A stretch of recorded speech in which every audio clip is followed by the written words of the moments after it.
എൻ്റെ ആദ്യ സമ്മേളനമാണ് ആലപ്പുഴ സമ്മേളനം. ഞാൻ വളരെ ആകാംക്ഷയോടും താല്പര്യത്തോടും എല്ലാം ഒരു ആദ്യ സമ്മേളനത്തിൽ പങ്കെടുക്കുന്ന എല്ലാ സന്തോഷത്തോടും കൂടി പങ്കെടുത്ത സമ്മേളനമാണ്. അതിൽ ഇങ്ങനൊരു വാചകം, ഈ പറയുന്ന ക്യാപിറ്റൽ പണിഷ്മെന്റ് എന്ന് പറയുന്ന വാക്ക്, ആ സമ്മേളനത്തിൽ പങ്കെടുത്ത ഒരു പ്രതിനിധിയും ചർച്ചയിലോ അല്ലെങ്കിൽ അല്ലാതുള്ള പരാമർശത്തിലോ ഒന്നും അവിടെ ഉന്നയിക്കപ്പെട്ടിട്ടില്ല. അത് വെറും മാധ്യമ സൃഷ്ടി മാത്രമാണ്. പിന്നീട് ഈ ഒരു വാക്ക് ഇങ്ങനെ അന്തരീക്ഷത്തിൽ ഒരുപാട് തവണ ഉയർന്നു വന്നിട്ടുണ്ട്. അങ്ങനെ ഒരു വാചകമോ വാക്കോ ഒന്നും അവിടെ ആരും ഉയർത്തിയിട്ടില്ല. അടിസ്ഥാനരഹിതമായിട്ടുള്ളൊരു ഒരു കാര്യമാണ് പറയുന്നത്. സമ്മേളനത്തിൽ ഞാൻ ആലപ്പുഴ സമ്മേളനത്തിൽ പങ്കെടുത്തതാണ്. ആലപ്പുഴ സമ്മേളനത്തിൽ വെച്ചാണ് ഞാൻ സംസ്ഥാന കമ്മിറ്റിയിൽ വരുന്നത്. അങ്ങനെ ഒരു നേതാവ് അവിടെ ചർച്ചയിൽ പങ്കെടുത്തുകൊണ്ട് പറഞ്ഞിട്ടില്ല. VS നമ്മെ വിട്ട് പിരിഞ്ഞു പോകുന്ന അവസരം വരെ പാർട്ടിയുടെ ഒരു സീനിയർ നേതാവെന്നുള്ള നിലയിൽ കൊടുക്കാൻ കഴിയുന്ന എല്ലാ ബഹുമാനങ്ങളും പാർട്ടിയിലുള്ള ആപാലവൃദ്ധ ജനങ്ങൾ നൽകിയിട്ടുണ്ട്. അതിനപ്പുറമുള്ള അഭിപ്രായം അത് വസ്തുതയ്ക്ക് നിരക്കുന്നതല്ല. നമസ്തേ.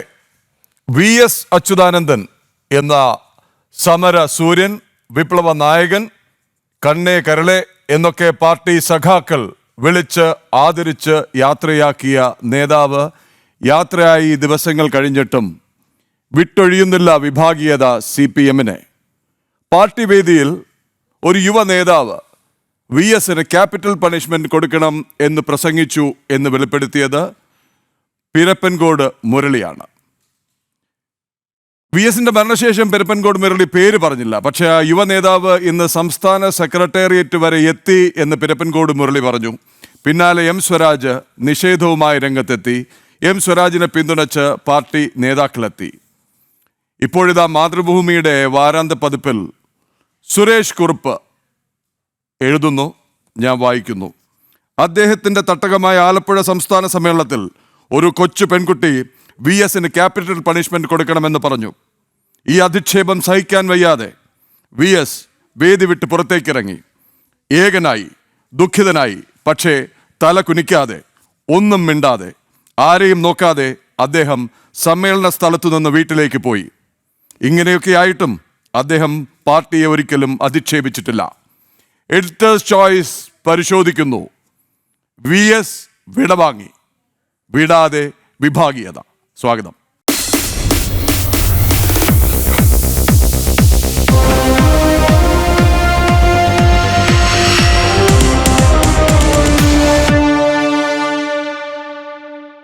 എഡിറ്റേഴ്സ് ചോയ്സിൽ അതിഥികളായി എത്തുന്നത് advocate TS Ullas Babu BJP, doctor PJ Vincent രാഷ്ട്രീയ നിരീക്ഷകൻ, ഡോക്ടർ B ജയരാജ് ഇടത് നിരീക്ഷകൻ 8 മണിയോടുകൂടി ചേരുമെന്നാണ് പ്രതീക്ഷിക്കുന്നത്.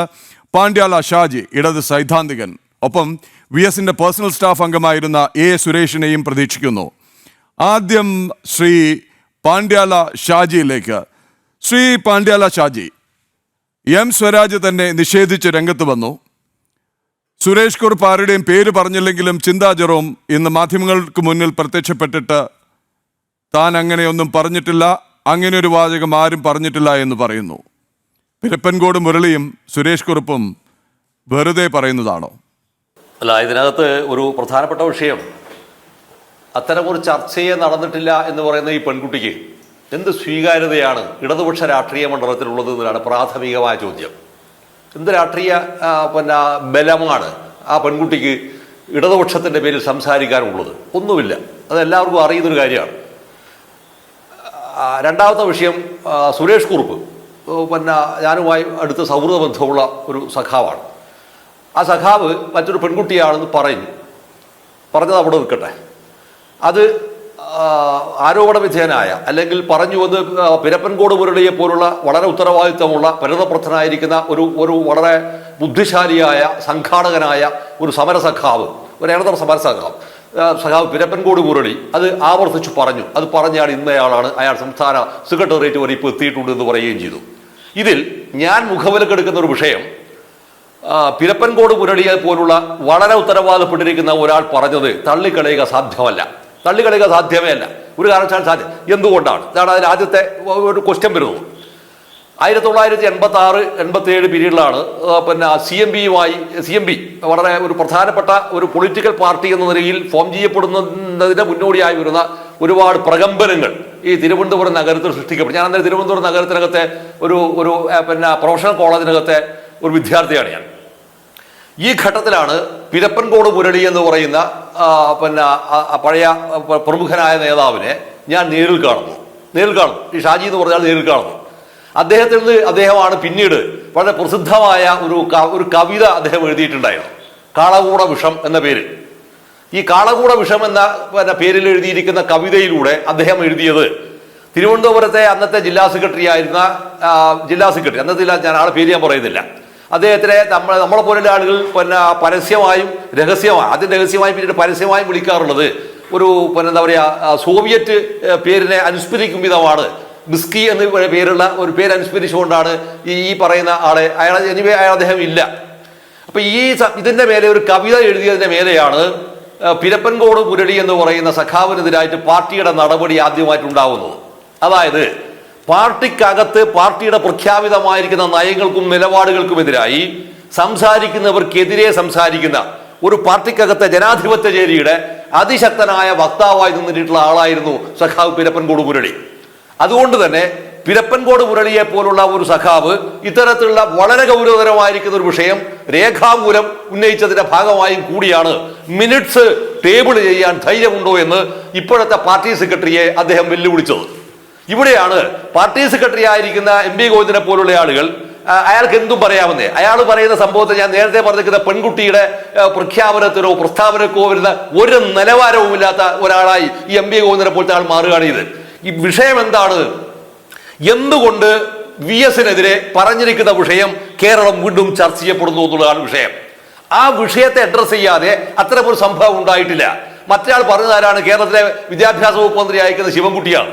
ഈ ശിവൻകുട്ടിക്ക് എന്ത് രാഷ്ട്രീയ മാന്യതയും എന്ത് ഇടതുപക്ഷ രാഷ്ട്രീയ മാന്യതയുമാണ് ഈ ശിവൻകുട്ടിക്ക് കേരള മണ്ഡലത്തിലുള്ളത്, കേരള പൊതുമണ്ഡലത്തിലുള്ളത്, ജനാധിപത്യ മണ്ഡലത്തിലുള്ളത് ഉണ്ടെന്ന് ആരെങ്കിലും പറയുമോ? ഒരാൾ പോലും പറയില്ല. നിങ്ങൾ അതിനെപ്പറ്റി എന്ത് തരത്തിൽ ആക്ഷേപിച്ചാലും ശരി അത് പറയില്ല. അത് പറയാൻ മാത്രം ഉണ്ടായിരിക്കുന്ന ഒരു രാഷ്ട്രീയ സ്വീകാര്യതയും നേടിയിട്ടുള്ളവല്ല. നേരത്തെ പറഞ്ഞിരിക്കുന്ന ഈ രണ്ട് പാർട്ടിക്കാരായിരിക്കുന്ന ആൾ വേണമെങ്കിൽ സഖാക്കൾ എന്ന് വിളിക്കാം. രണ്ട് പാർട്ടി സഖാക്കൾക്ക് പറ്റാത്ത ഒരു സ്വീകാര്യതയും ഇല്ലാത്ത ആൾക്കാരാണ്. പിന്നെ പാർട്ടി സംസ്ഥാന സമ്മേളനത്തിൽ പറയുമ്പോൾ പാർട്ടി സംസ്ഥാന സമ്മേളനത്തിലോട് ഒരാൾ പ്രതിനിധിയാകുമെന്ന് പറയാ, അതിനൊരു ചടുലതയുണ്ട്, അതിന് ആർജവമുണ്ട്, അതിന്റെ ഉത്തരവാദിത്വമുണ്ട്. വെറുതെ കണ്ട അണ്ടനെയും അടകൂടനെയും ചർച്ചയ്ക്ക് വേണ്ടി ഉപയോഗിക്കുന്നവരെ കൊണ്ട് എന്തും വിളിച്ചു പറയിപ്പിക്കാനുള്ള ടൂളായി മാറ്റപ്പെട്ടതിന്റെ ദുരന്തമാണ് ഈ സാധനം. പാർട്ടി സമ്മേളനത്തിൽ ഉത്തരവാദപ്പെട്ട ഒരു പാർട്ടിയുടെ സംസ്ഥാന സമ്മേളനത്തിനകത്ത് ചർച്ചയിൽ നിങ്ങൾ പ്രതിനിധിയായി പങ്കെടുക്കുക അർത്ഥം എന്താണ്? ആ പാർട്ടിയുടെ സമഗ്രമായ സംഭവത്തിന്റെ വിലയിരുത്തലാണ്. നിങ്ങൾ ഏത് ഘടകത്തെയാണോ പ്രതിനിധീകരിക്കുന്നത് ആ ഘടകത്തിന്റെ പൊതു അഭിപ്രായത്തിന്റെ ഭാഗമായി വേണം അതിനകത്തൊരു ചർച്ചയിൽ പങ്കെടുക്കാൻ. അല്ല നിങ്ങൾക്ക് വായിച്ചു വന്ന് വിളിച്ചു പറയാൻ കഴിയില്ല. അപ്പൊ അങ്ങനെ പറയുന്ന ഒരു അവസ്ഥ അവിടെ ഉണ്ടായി എന്ന് പറഞ്ഞ അർത്ഥം എന്താണ്? ഇത് അന്നത്തെ ഒരു പ്രത്യേകമായിരിക്കുന്ന ഒരു വിഭാഗത്തിന്റെ ഒരു ഗ്രൂപ്പിന്റെ ഭാഗമായി VS-നെ താറടിച്ച് കാണിക്കാൻ മാത്രമുള്ള ബോധപൂർവമായ ശ്രമത്തിന്റെ ഭാഗമായി ഉണ്ടാക്കിയിരിക്കുന്ന ഗൂഢാലോചനയായിരുന്നു വാസ്തവത്തിൽ ഈ രണ്ട് പ്രസ്താവനകളും. അതുകൊണ്ട് തന്നെ ഈ രണ്ടുപേർ നടത്തിയിരിക്കുന്ന പ്രസ്താവന ശരിക്ക് VS എന്ന് പറയുന്ന ഒരു സമരസൂര്യനെ, VS എന്ന് പറഞ്ഞൊരു പോരാളിയെ നിഷ്കാസനം ചെയ്യാനുള്ള ബോധപൂർവമായ രാഷ്ട്രീയ പ്രവർത്തനത്തിന്റെ അജണ്ടയുടെ ആദ്യപടിയായിരുന്നു വാസ്തവത്തിൽ ഈ പ്രസ്താവന. ഞാൻ അങ്ങയിലേക്ക് തിരിച്ചെത്താം.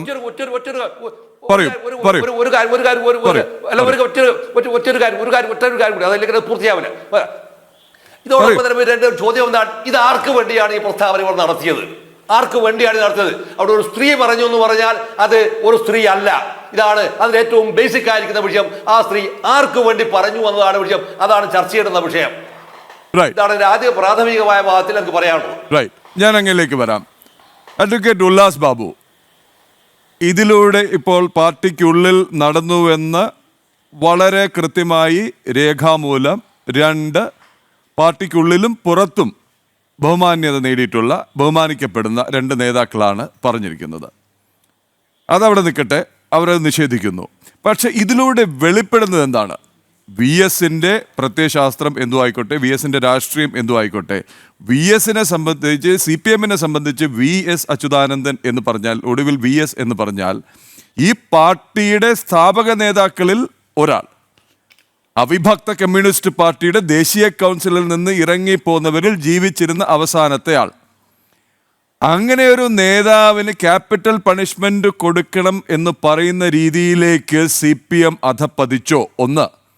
രണ്ട്, അങ്ങനെ പറയുകയും അത് ഏറ്റുപറയുകയും ചെയ്തിട്ടും അവരൊക്കെ പാർട്ടി അനുവദിക്കുന്ന സ്ഥാനമാനങ്ങളിൽ വിരാജിക്കുന്നുവെങ്കിൽ അത് ആ പാർട്ടിയും അതിൻ്റെ നേതൃത്വവും ജനങ്ങളോടും അവരുടെ സഖാക്കളോടും പൊതുസമൂഹത്തോടും അത് നൽകുന്ന സന്ദേശം എന്താണ്?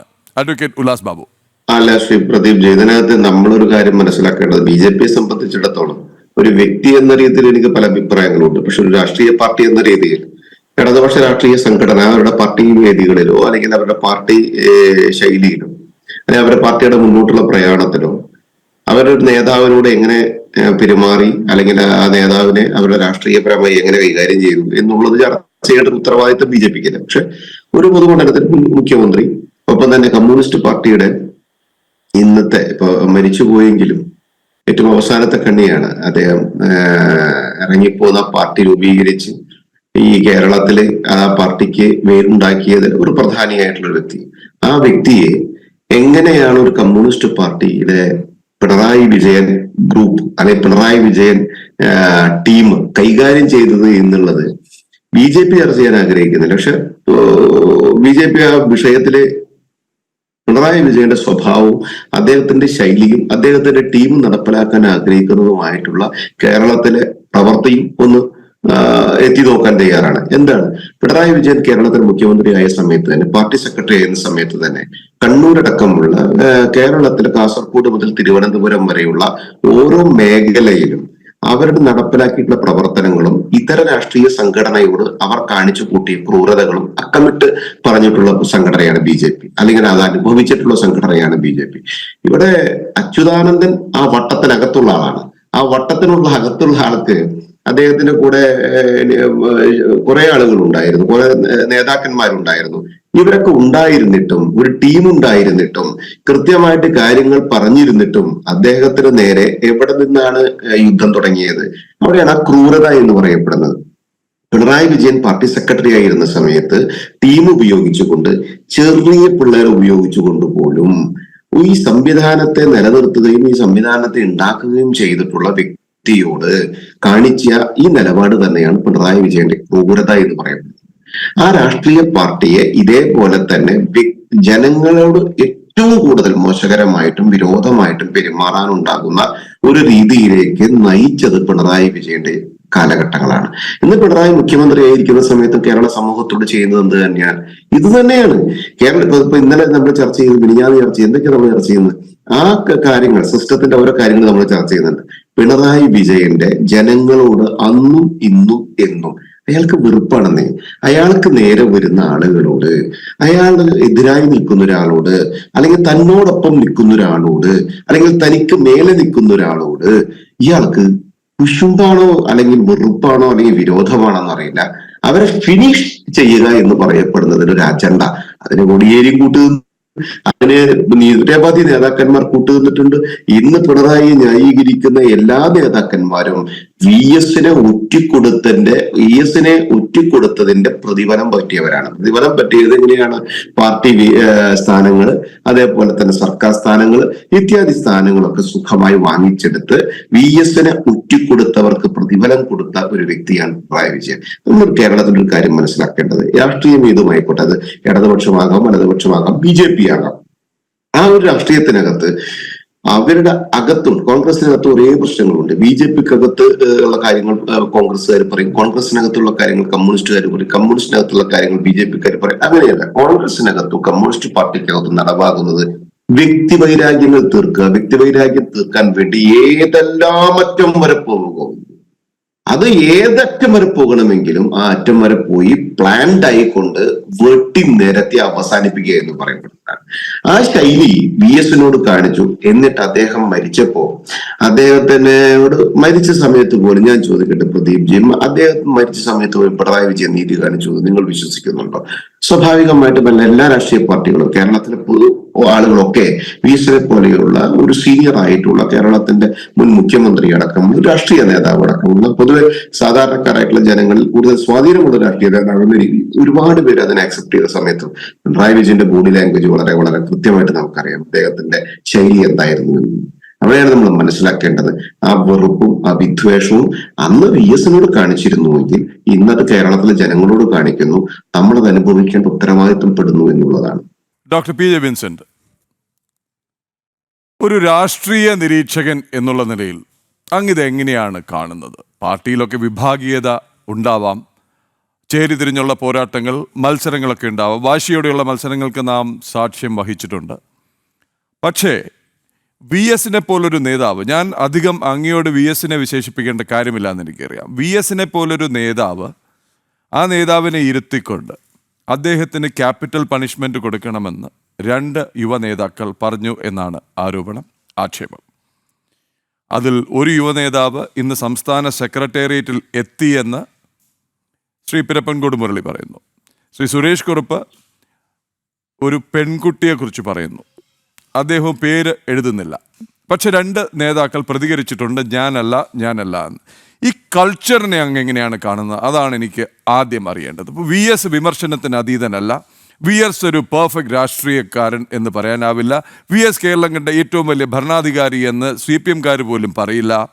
പക്ഷേ CPM ഒരു രാഷ്ട്രീയ പാർട്ടി, ഒരു മുതിർന്ന നേതാവ്, ഈ പരിഗണന വെച്ചിട്ട് ഇപ്പോൾ പുറത്തു വരുന്നത് വികൃത മുഖമാണോ CPM-ന്റെ?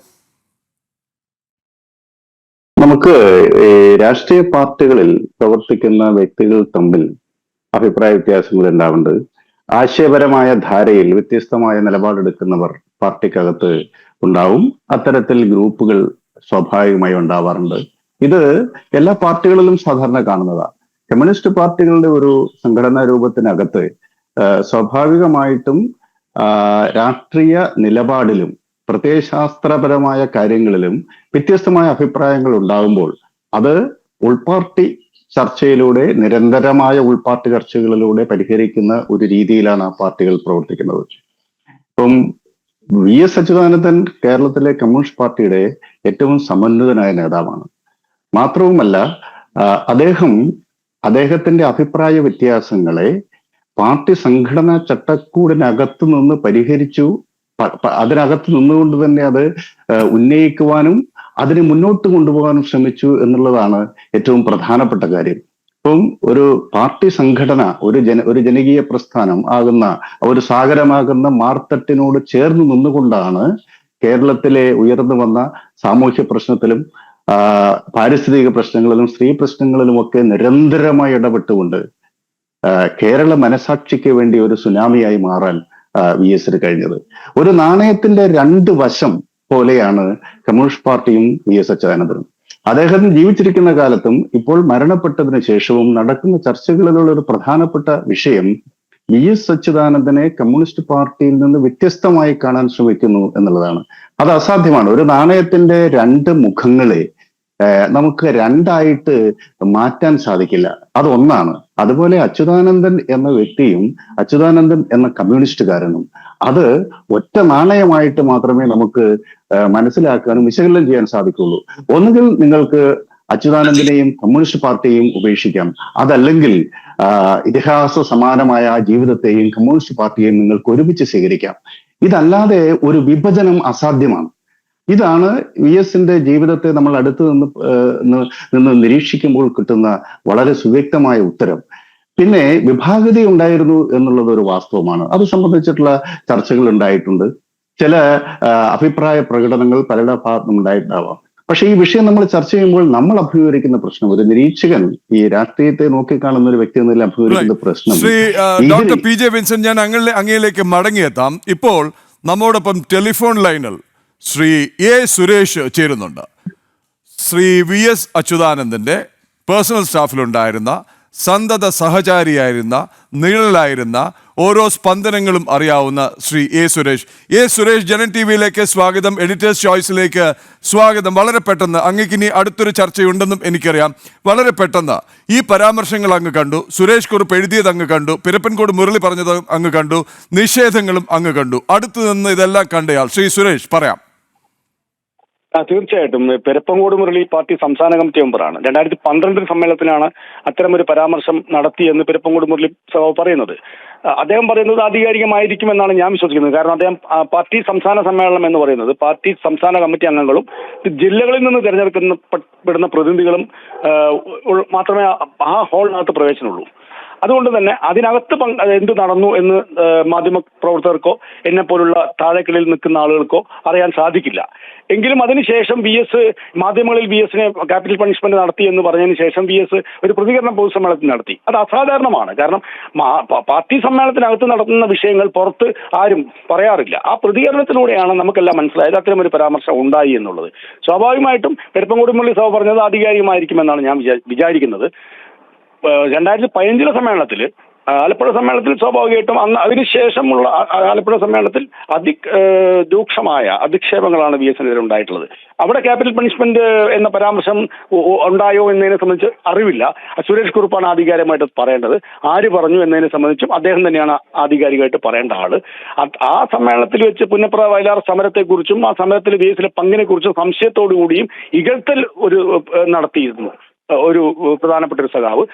അതിനുശേഷമുള്ള ചർച്ചയിൽ ആകെ VSനെ അധിക്ഷേപിക്കുന്ന തരത്തിലുള്ള രൂക്ഷമായ ചർച്ചകളായിരുന്നു. അതുകൊണ്ടാണ് സഖാവ് അവിടെ നിന്ന് സമ്മേളനത്തിൽ നിന്ന് ഇറങ്ങി വരാൻ കാരണം. ശ്രീ സുരേഷ്, രണ്ട് കാര്യങ്ങൾ കൂടി അങ്ങയുടെ. ഒന്ന്, VS അച്യുതാനന്ദൻ നടത്തിയ പ്രസംഗം തൂക്കുകയറിനെ ഭയന്നിട്ടില്ല, പിന്നെയാണോ ഈ ക്യാപിറ്റൽ പണിഷ്മെന്റ്? VSന് ഒരു സുപ്രഭാതത്തിൽ അങ്ങനെ തോന്നുമോ? ഒരു ദിവസം ഉദിച്ചപ്പോൾ തൂക്കുകയറിനെ കുറിച്ച് പ്രസംഗിക്കണമെന്ന് തോന്നുമോ ശ്രീ സുരേഷ്? അല്ല, ഞാൻ അതാണ് പറഞ്ഞത്. അത്തരം ഒരു പരാമർശം സമ്മേളനത്തിനകത്ത് ഉണ്ടായിട്ടുണ്ടാവാൻ സാധ്യതയുണ്ട്. അതിപ്പോ പെരപ്പങ്കോട് മുരളി പറഞ്ഞതുകൊണ്ട് നമുക്ക് മനസ്സിലായല്ലോ. അതുകൊണ്ടായിരിക്കാം VS ആ പ്രസംഗത്തിൽ അങ്ങനെ സൂചിപ്പിച്ചെന്നാണ് ഞാൻ മനസ്സിലാക്കുന്നത്. അതാണ് ഞാൻ നേരത്തെ പറഞ്ഞത്. രണ്ടാമത്തെ കാര്യം, VSന് ക്യാപിറ്റൽ പണിഷ്മെന്റ് കൊടുക്കണം എന്ന് എഴുതി വെച്ചത് നമുക്കൊക്കെ അറിയാവുന്നതാണ്. സുരേഷ് കുറുപ്പ് പബ്ലിസിറ്റിക്ക് വേണ്ടിയോ വിവാദം ഉണ്ടാക്കാൻ വേണ്ടിയോ ഒന്നിൻ്റെ ഭാഗമായി ആവശ്യമില്ലാത്തൊരു പ്രസ്താവന എവിടെയും നടത്തിയതായിട്ട് ഇതിനു മുമ്പ് നമ്മൾ കേട്ടിട്ടില്ല. ഒരു പക്ഷേ CPMലെ ഏറ്റവും മാന്യമായ മുഖങ്ങളിൽ ഒന്ന് എന്ന് പറയാവുന്ന ഒരാളാണ് ശ്രീ സുരേഷ് കുറുപ്പ്. അദ്ദേഹം എഴുതി വച്ചിരിക്കുകയാണ്, ഒരു പെൺകുട്ടി VSന് ക്യാപിറ്റൽ പണിഷ്മെന്റ് കൊടുക്കണമെന്ന് പറഞ്ഞു. ഈ അധിക്ഷേപം സഹിക്കാൻ പറ്റാതെ VS വേദി വിട്ട് പുറത്തേക്ക് ഇറങ്ങി. അപ്പോഴും VS പാർട്ടി അവഹേളിച്ചില്ല. ശ്രീ സുരേഷ്, VSനൊപ്പം നടക്കുന്ന അങ്ങേക്ക്, VSന്റെ ഓരോ ബോഡി ലാംഗ്വേജും മനസ്സിലാവുന്ന അങ്ങേക്ക് എന്തു തോന്നുന്നു? എങ്ങനെ പ്രതികരിക്കുന്നു? എന്താണ് ഈ പാർട്ടിയെക്കുറിച്ച് ജനങ്ങൾ മനസ്സിലാക്കേണ്ടത്? ഈ പാർട്ടി എത്തിച്ചേർന്നിരിക്കുന്ന ഒരു സാംസ്കാരിക നിലവാരത്തിലേക്ക്, പാർട്ടിയുടെ ഒരു രാഷ്ട്രീയ ലൈനിനെ കുറിച്ച് അല്ലെങ്കിൽ പാർട്ടി എടുക്കുന്ന സമീപനങ്ങളെക്കുറിച്ച് സാധാരണ സഖാക്കളും ജനങ്ങളും എന്ത് മനസ്സിലാക്കണം? സുരേഷ് കുറുപ്പ് നിങ്ങൾ പറഞ്ഞതുപോലെ തന്നെ കേരളത്തിലൊരു സൗമ്യ മുഖമാണ്. അദ്ദേഹത്തെ അവിശ്വസിക്കേണ്ട കാര്യമില്ല. പക്ഷെ സമ്മേളനത്തിനകത്ത് നടന്ന കാര്യങ്ങൾ ഞാൻ പറഞ്ഞല്ലോ, സുരേഷ് കുറുപ്പ് പറഞ്ഞ സ്ഥിതിക്ക് അദ്ദേഹമാണത് ആരാണെന്നും അങ്ങനെ നടന്നിട്ടുണ്ടോ എന്നും പറയേണ്ടത്. ഈ ക്യാപിറ്റൽ പണിഷ്മെന്റ് എന്നുള്ള ഒരു വാക്ക് അല്ലെങ്കിൽ അത്തരമൊരു പ്രയോഗം ആ സമ്മേളനത്തിൽ നടന്നോ എന്നുള്ളതിനെ സംബന്ധിച്ച് എനിക്ക് ആധികാരികമായിട്ട് പറയാൻ കഴിയില്ല. പക്ഷെ ആ സമ്മേളനത്തിനകത്ത് VSനെതിരെ അതിരൂക്ഷമായ ആക്ഷേപങ്ങളും അധിക്ഷേപങ്ങളും ഉണ്ടായിട്ടുണ്ട്. അതിന്റെ ഭാഗമായിട്ടാണ് VS പുറത്തിറങ്ങിയത് എന്നാണ് ഞാൻ മനസ്സിലാക്കിയത്. ശ്രീ സുരേഷ്, ഒരു കാര്യം കൂടി, ഈ രണ്ട് നേതാക്കൾ നിഷേധിച്ച് രംഗത്ത് വന്നിട്ടുണ്ട്. ഒന്ന് M സ്വരാജ്, ഒന്ന് ചിന്താ ജെറോം. അത് അങ്ങേക്ക് നേരിട്ട് അറിവില്ലാത്ത കാര്യം അങ്ങ് വളരെ മാന്യമായി ഇപ്പോൾ പ്രതികരിച്ചു. അങ്ങേക്ക് അറിയില്ല, പറഞ്ഞവരെ അവിശ്വസിക്കേണ്ട കാര്യവുമില്ല. അത് പോട്ടെ. ഈ പാർട്ടിയുടെ ഇന്നത്തെ അവസ്ഥയാണോ ഇത് കാണിക്കുന്നത്? അതായത് VSനെ അധിക്ഷേപിച്ചാൽ, ഔദ്യോഗിക വിഭാഗത്തിന് അനുകൂലമായി പറഞ്ഞാൽ പാർട്ടിക്കുള്ളിൽ സ്ഥാനം കയറ്റം കിട്ടും, ഭരണം വന്നാൽ മറ്റ് പദവികൾ കിട്ടും. അതിനായി എന്തും ചെയ്യുന്ന തരത്തിലേക്ക് യുവ നേതാക്കൾ അധപ്പതിച്ചോ? അതാണോ ഇന്നത്തെ പാർട്ടിയുടെ ലൈൻ? തീർച്ചയായിട്ടും നമുക്കറിയാം, ഈ VSനെ അധിക്ഷേപിക്കുന്ന ആളുകൾക്ക് ഉണ്ടാവുന്ന പ്രൊമോഷനൊക്കെ നമ്മൾ കണ്ടുകൊണ്ടിരിക്കുകയാണ്. സ്വാഭാവികമായിട്ടും അത് പറഞ്ഞത് വിശ്വസിക്കേണ്ടി വരും എന്നാണ് എനിക്ക് തോന്നുന്നത്. ശ്രീ സുരേഷ്, ഇതേക്കുറിച്ച് VS ഒരിക്കലും സംസാരിച്ചിട്ടില്ല എന്നാണ് അങ്ങ് പറയുന്നത്, അല്ലെ? തീർച്ചയായിട്ടും VS അത്തരം കാര്യങ്ങളെക്കുറിച്ചും പാർട്ടി രഹസ്യങ്ങളെക്കുറിച്ചും ഞങ്ങളോട് ഡിസ്കസ് ചെയ്യാറില്ല. പക്ഷേ മാധ്യമങ്ങൾ, നിങ്ങളെ പോലുള്ള മാധ്യമ പ്രവർത്തകർ പുറത്ത് വാർത്ത വരുമ്പോൾ നമുക്ക് അറിയാവുന്നത് മാത്രമേ ഉള്ളൂ. പാർട്ടി സമ്മേളനത്തിനകത്തോ കമ്മിറ്റിക്കകത്തോ നടന്ന കാര്യങ്ങളെക്കുറിച്ച് വിശദമായിട്ട് VS സംസാരിക്കാറില്ല. അങ്ങ് പുസ്തകം എഴുതാൻ പദ്ധതി ഇടുന്നുണ്ടോ VSന്റെ? തീർച്ചയായിട്ടും. എപ്പോഴേക്കത് പ്രതീക്ഷിക്കാം ശ്രീ സുരേഷ്? അധികം താമസിയാതെ പ്രതീക്ഷിക്കാം. അതിൽ കുറെ കൂടി അങ്ങിപ്പോൾ വളരെ പൊതിഞ്ഞാണ് സംസാരിക്കുന്നത്. കുറച്ചുകൂടി വെളിപ്പെടുത്തലുകൾ ഞങ്ങൾക്ക് പ്രതീക്ഷിക്കാമോ? തുറന്നു പറച്ചിലുകൾ. തീർച്ചയായിട്ടും. വളരെയധികം നന്ദി ശ്രീ സുരേഷ്. തിരക്കുണ്ടെന്ന് എനിക്കറിയാം, മറ്റൊരു ചാനൽ ചർച്ചയിലേക്ക് പോവുകയാണ് എന്നും അറിയാം. അവസാനമായി ഒരിക്കൽ കൂടി, ഈ പാർട്ടി VS-നോട് നീതി പുലർത്തിയോ?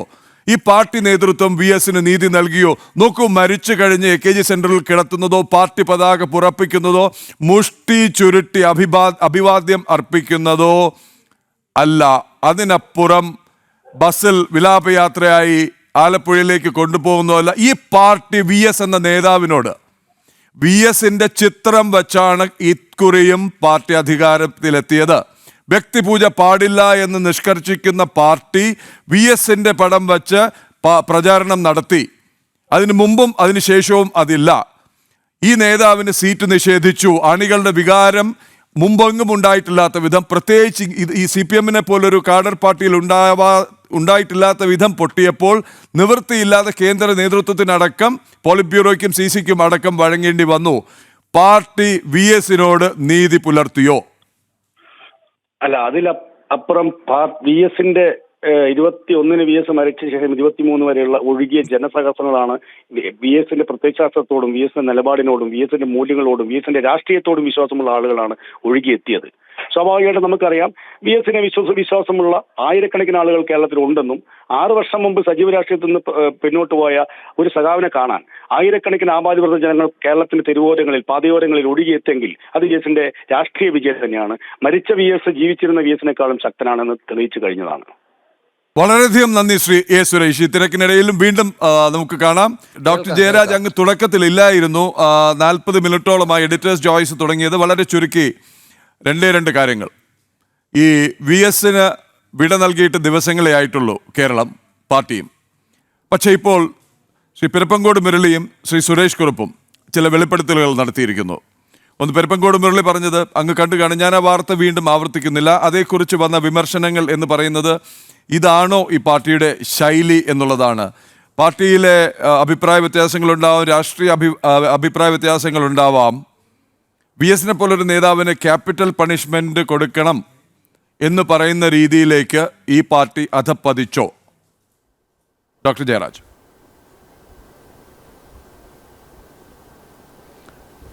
ഇതിനകത്ത് ഈ ക്യാപിറ്റൽ പണിഷ്മെൻ്റ് എന്നുള്ള വേർഡ് ആദ്യമേ മാധ്യമ ശ്രദ്ധയിൽ വരുന്നത് 2012-ലാണ്. പിന്നീട് 2018 സമ്മേളനത്തിലും ഈ വാക്ക് വീണ്ടും റിപ്പീറ്റഡായിട്ട് വരികയുണ്ടായി.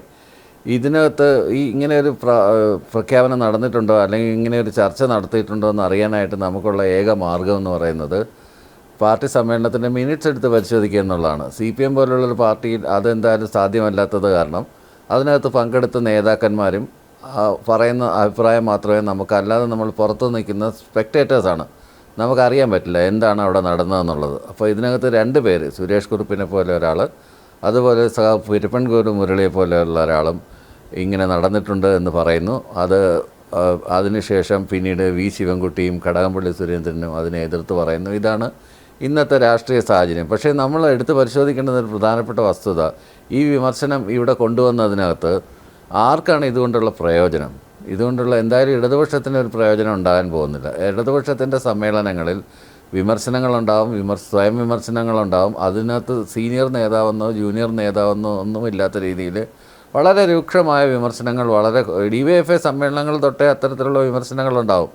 ഇപ്പോൾ അങ്ങനെ ഉണ്ടാവുമോ എന്നുള്ള കാര്യം എനിക്കറിയില്ല. പക്ഷേ ഇതിനു മുമ്പൊക്കെ ഞാനൊക്കെ DYFIയിൽ പ്രവർത്തിച്ചിരുന്ന സമയത്ത് അത്തരത്തിലുള്ള SFIയിലൊക്കെ ഉണ്ടായിരുന്ന സമയത്ത് അത്തരത്തിലുള്ള എത്ര വലിയ നേതാവിനെ ആണെങ്കിലും വിമർശിച്ചിരുന്നു. അപ്പോൾ ഇതുമായിട്ട് നമ്മൾ ചേർത്ത് വെച്ച് വായിക്കുന്ന ഒരു നറേറ്റീവ് എന്താണെന്ന് വെച്ച് കഴിഞ്ഞാൽ EMSനെ EM ശങ്കരൻ നമ്പൂതിരിപ്പാടിനെ ഒരു സമ്മേളനത്തിൽ ഒരു യുവനേതാവ്, അന്നത്തെ ഒരു യുവനേതാവ് പഴകി ദ്രവിച്ച കമ്പ്യൂട്ടർ എന്ന് വിളിച്ചിരുന്നു എന്നായിരുന്നു ഒരു നറേഷൻ. ആ പേര് അദ്ദേഹം മായ്ച്ചു കളയാൻ വേണ്ടിയിട്ട് അദ്ദേഹം അങ്ങനെ ഒരു സംഭവം ഇല്ല എന്ന് പറഞ്ഞെങ്കിലും അത് വളരെ സെൻസിറ്റീവായിട്ട് ആളുകൾ EMSനെ കുറിച്ച് പറയുന്നു, AKGയെക്കുറിച്ച് പറയുന്നു. AKGയെക്കുറിച്ചൊക്കെ പറയുമ്പോൾ നമുക്കറിയാം VT ബൽറാമിന് എന്താണ് സംഭവിച്ചതെന്നുള്ളത്. കോൺഗ്രസ്സുകാരനായിട്ട് പോലും VT ബൽറാമൊക്കെ അങ്ങേയറ്റം ഒറ്റപ്പെട്ടു പോയൊരു സംഭവമാണ് AKGയെ പോലെ ഒരാളിനെ കുറിച്ച് എന്തെങ്കിലും പറയുമ്പോൾ. അതുപോലെ EMSനെ കുറിച്ച് പറഞ്ഞപ്പോൾ അത്തരത്തിലുള്ളൊരു സംഭവം ഉണ്ടായി. അതൊരു നറേഷനായിരുന്നു. മറ്റേത് VT ബൽറാം ഫേസ്ബുക്കിൽ എഴുതിയതാണ്, അത് വിത്ത് പ്രൂഫുള്ള കാര്യമാണ്. അതിനുശേഷം പിന്നീട് വരുന്നത് ഈ ക്യാപിറ്റൽ പണിഷ്മെൻ്റ് എന്ന് പറഞ്ഞിട്ടുള്ള ഈ ഒരു സാധനമാണ്. ഇതുകൊണ്ട് ഇതുകൊണ്ട് ഈ പണ്ട് ശിവദാസ മേനോനും മറ്റുള്ള ആളുകളൊക്കെ മുതിർന്ന നേതാക്കളൊക്കെ പറയുന്ന ഒരു കാര്യമുണ്ട്, വാഴക്കൃഷിക്കാരൻ്റെ മനോഭാവം എന്ന് പറയും. അതായത് വലിയ വാഴ വെട്ടണമെന്നുണ്ടെങ്കിൽ ചെറിയ കന്നുകൾ ചവിട്ടി അരച്ച് കളയണം. അങ്ങനെ ചെറിയ കന്നുകൾ ചവിട്ടി അരയ്ക്കുന്നതിൻ്റെ ഭാഗമായിട്ടാണോ ഇത്തരത്തിലുള്ള വെളിപ്പെടുത്തലുകൾ വരുന്നതെന്നുള്ളതിനെക്കുറിച്ച് നമുക്കറിയാൻ പറ്റില്ല. പക്ഷേ എന്തായാലും ഈ സമ്മേളനത്തിൽ ജയരാജ്, ഒരു കാര്യം, അങ്ങയുടെ ആ പ്രാഥമിക ഡിഫൻസ് എനിക്ക് ഇഷ്ടപ്പെട്ടു. ഞാനൊന്ന് ചോദിക്കട്ടെ, ശ്രീ പിരപ്പൻകോട് മുരളി ഇന്ന് ഏറെക്കുറെ സജീവ രാഷ്ട്രീയത്തിൽ നിന്ന് പിൻവാങ്ങി നിൽക്കുന്നയാളാണ്. ശ്രീ സുരേഷ് കുറുപ്പ് സ്ഥാനമാനങ്ങൾക്ക് വേണ്ടിയോ സീറ്റിന് വേണ്ടിയോ പ്രശസ്തിക്ക് വേണ്ടിയോ പബ്ലിസിറ്റിക്ക് വേണ്ടിയോ എവിടെയും ഒന്നും ചെയ്തതായി നമ്മൾ ഇതുവരെ കണ്ടിട്ടില്ല. അതിൽ അങ്ങ് പറഞ്ഞ പിരപ്പൻകോട് മുരളി സഖാവ് കവിത എഴുതുന്നു, അതിനുശേഷം എഴുതുന്നു, ഇപ്പോൾ ഏറ്റവും ഒടുവിൽ പറയുന്നു. എന്താണ് പറഞ്ഞത്? അന്ന് ക്യാപിറ്റൽ പണിഷ്മെൻറ്റ് കൊടുക്കണമെന്ന് പറഞ്ഞ യുവ നേതാവ് ഇന്ന് സംസ്ഥാന സെക്രട്ടേറിയറ്റിലുണ്ട് എന്ന് വരെ പറഞ്ഞു വയ്ക്കുന്നു. അദ്ദേഹം പേര് പറഞ്ഞില്ല, അത് അദ്ദേഹത്തിൻ്റെ മാന്യത. പക്ഷെ പിന്നാലെ എം സ്വരാജ് തന്നെ നിഷേധവുമായി രംഗത്ത് വരുന്നു. സുരേഷ് കുറുപ്പ് എഴുതി ലേഖനമാണ്, മാതൃഭൂമി വാരാന്ത്യ പതിപ്പിലുള്ള ലേഖനമാണ്. ഞാനത് 2 വട്ടം വായിച്ചതുകൊണ്ട് ആവർത്തിക്കുന്നില്ല. അങ്ങേപ്പോലെ ഒരാൾ എന്തായാലും അത് വായിച്ചിട്ടുണ്ടാവും. ഇത് നമ്മൾ അവിശ്വസിക്കണം എന്നാണോ അങ്ങ് പറയുന്നത്? ആദ്യത്തെ ചോദ്യം. 2, ഇത് നടത്തിയെന്ന് ആക്ഷേപിക്കപ്പെടുന്നവർ ആരോപണ വിധേയർ. ഒരാൾ പാർട്ടിയിൽ പ്രൊമോഷൻ കിട്ടി, മറ്റൊരാൾക്ക് പദവികൾ മാറി മാറി ലഭിക്കുന്നു. അപ്പോൾ ഉയരുന്നൊരു ചോദ്യം, ഇതാണോ പാർട്ടിയുടെ ഇന്നത്തെ കൾച്ചർ? ഔദ്യോഗിക വിഭാഗത്തിന് വേണ്ടി, പവറുള്ള അധികാര കേന്ദ്രത്തിന് വേണ്ടി മറ്റുള്ളവരെ എതിർക്കുന്നവരെ, അധികാര കേന്ദ്രങ്ങൾക്ക് അനിഷ്ടമുള്ളവരെ അധിക്ഷേപിക്കാം, ഏത് ലെവൽ വരെ പോകും. അങ്ങ് വിമർശനം പറഞ്ഞു, സ്വയം വിമർശനം പറഞ്ഞു. അതല്ലല്ലോ ഡോക്ടർ ജയരാജ്.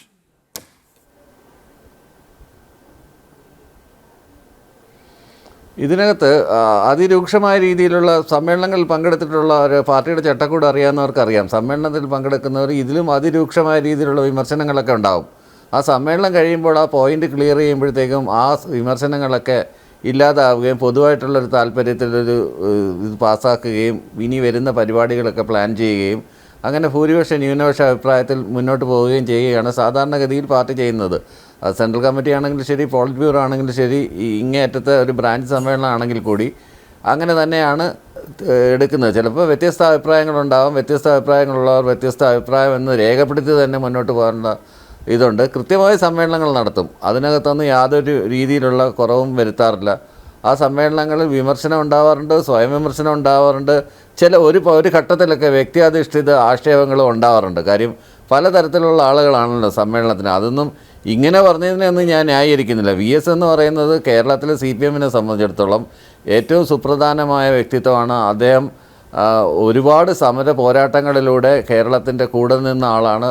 ഈ കേരളത്തിൻ്റെ പൊതുസമൂഹത്തിന് ഒരിക്കലും മറക്കാനാവാത്ത ഒരു വ്യക്തിത്വമാണ്. ഇപ്പോൾ CPM-ന് മാത്രമല്ല, കേരളത്തിലെ പൊതുസമൂഹത്തിന്, കേരളത്തിലെ എല്ലാ ജനവിഭാഗങ്ങൾക്കും, എല്ലാ മതവിശ്വാസികൾക്കും, എല്ലാ ജനവിഭാഗങ്ങൾക്കും ഒരുപോലെ പ്രകീർത്തിക്കുന്ന, ഒരുപോലെ അങ്ങേക്കിപ്പോൾ അങ്ങയുടെ ഒരു അവസ്ഥ എനിക്ക് മനസ്സിലാവും. കാര്യം അങ്ങൊരു യഥാർത്ഥ കമ്മ്യൂണിസ്റ്റ് ആണ്.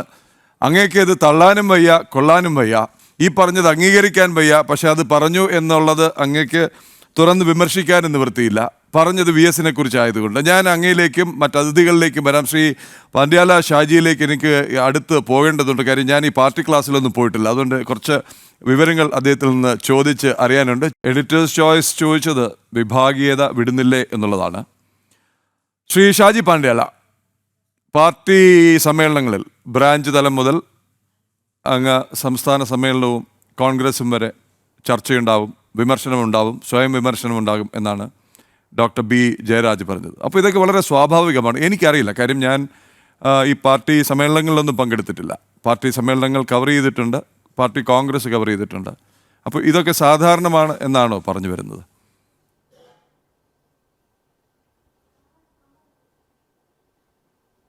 അതിനകത്ത് ഒരു വിഷയം പ്രൊഫസർ ജയരാജ് ഒരു വിഷയത്തെ വളരെ സിംപ്ലിഫൈ ചെയ്യാണ് ചെയ്തത്.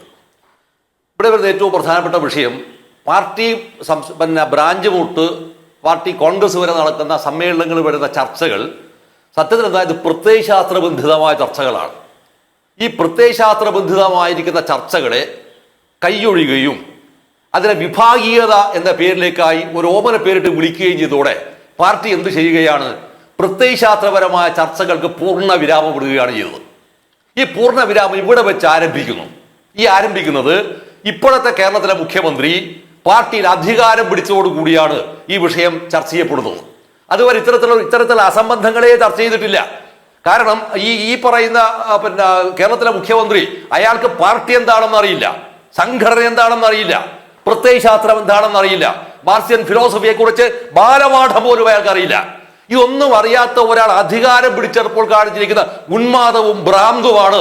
അയാൾ ഇതിനെ വിളിച്ചിരിക്കുന്ന പേരാണ് പാർട്ടിയിൽ വിഭാഗീയത. ഈ വിഭാഗീയതയുടെ ഭാഗമായാണ് രണ്ട് പേരുകൾ വരുന്നു. ഒരു ഭാഗത്ത് വി എസ് അച്യുതാനന്ദൻ, മറ്റൊരു ഭാഗത്ത് ഈ പറയുന്ന വിജയന്റെ പേരും വരുന്നു. ഇയാൾക്ക് ഈ പാർട്ടിയിൽ എന്താണ് പങ്ക്? എന്താണ് ഈ CPM എന്ന് പറഞ്ഞ പാർട്ടിക്കകത്ത് ഈ വിജയൻ എന്ന് പറഞ്ഞ പങ്ക് എന്താണ്? ഈ പാർട്ടിക്കകത്ത് എന്താണ് പങ്ക്?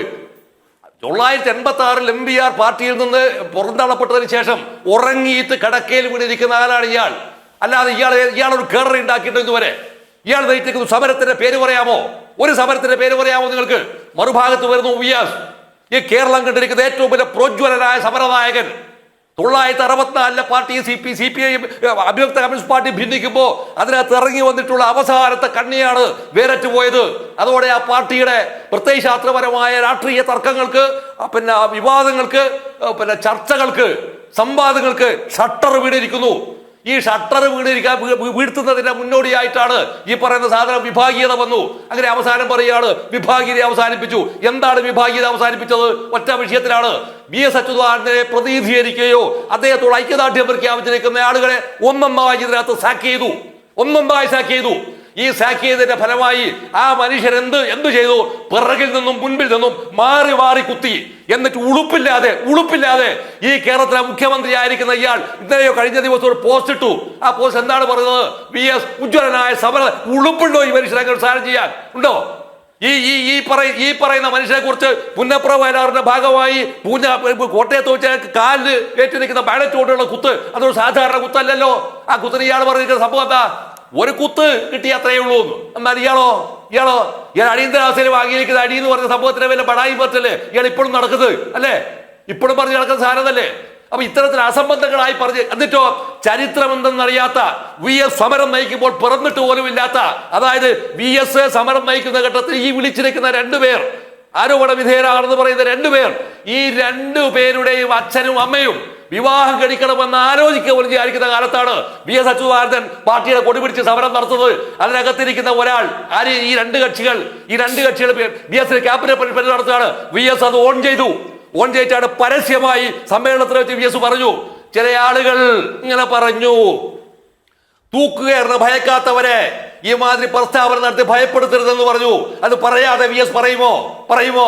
പറയുന്നത് ആരാണ്? VS ആണ്. ഇവിടെയാണ് ഞാൻ പറയുന്ന വിഷയം. ഈ കേരളത്തിലെ മുഖ്യമന്ത്രിക്ക് വാസ്തവത്തിൽ വളരെ ഗൗരവകരമായ ഒരു ഞാൻ പറയാണ്, ഈ കേരളത്തിലെ മുഖ്യമന്ത്രിക്ക് യഥാർത്ഥത്തിൽ നെക്രോഫീലിയ മാനസികാവസ്ഥയാണ്. ഈ നെക്രോഫീലിയ മാനസികാവസ്ഥയുടെ ഭാഗമായിട്ടാണ് TP ചന്ദ്രശേഖരൻ 51 വെട്ടുപെട്ടി കൊല്ലുന്നത്. എന്ന് പറഞ്ഞാൽ അർത്ഥം എന്താ പറയുന്നത്? ഒരു മനുഷ്യന്റെ ജൈവഘടനയെ തകർത്ത് തമ്പൂറാക്കി കളയുക. ഈ തകർത്ത് തമ്പൂറാക്കി കളയുന്നതിന്റെ ഭാഗമായാണ് രാഷ്ട്രീയത്തിന് ബാലപാഠം പോലും അറിയാത്ത കുട്ടികളെ വെച്ചിട്ട് എന്ത് ചെയ്യാണ് പാർട്ടി സമ്മേളനത്തിൽ ഇവൻ ഡെലിഗേറ്റ് ആയതെങ്ങനെയാണെന്ന് പോലും പരിശോധിക്കപ്പെടേണ്ട വിഷയമാണ്. ഇവരെ കൊണ്ട് എന്ത് വിളിപ്പിക്കുകയാണ്? VS സമരം ആരംഭത്തെ പുച്ഛിക്കുക. കാരണം ഇയാൾക്ക് അത് വിളിക്കാൻ കഴിയില്ല.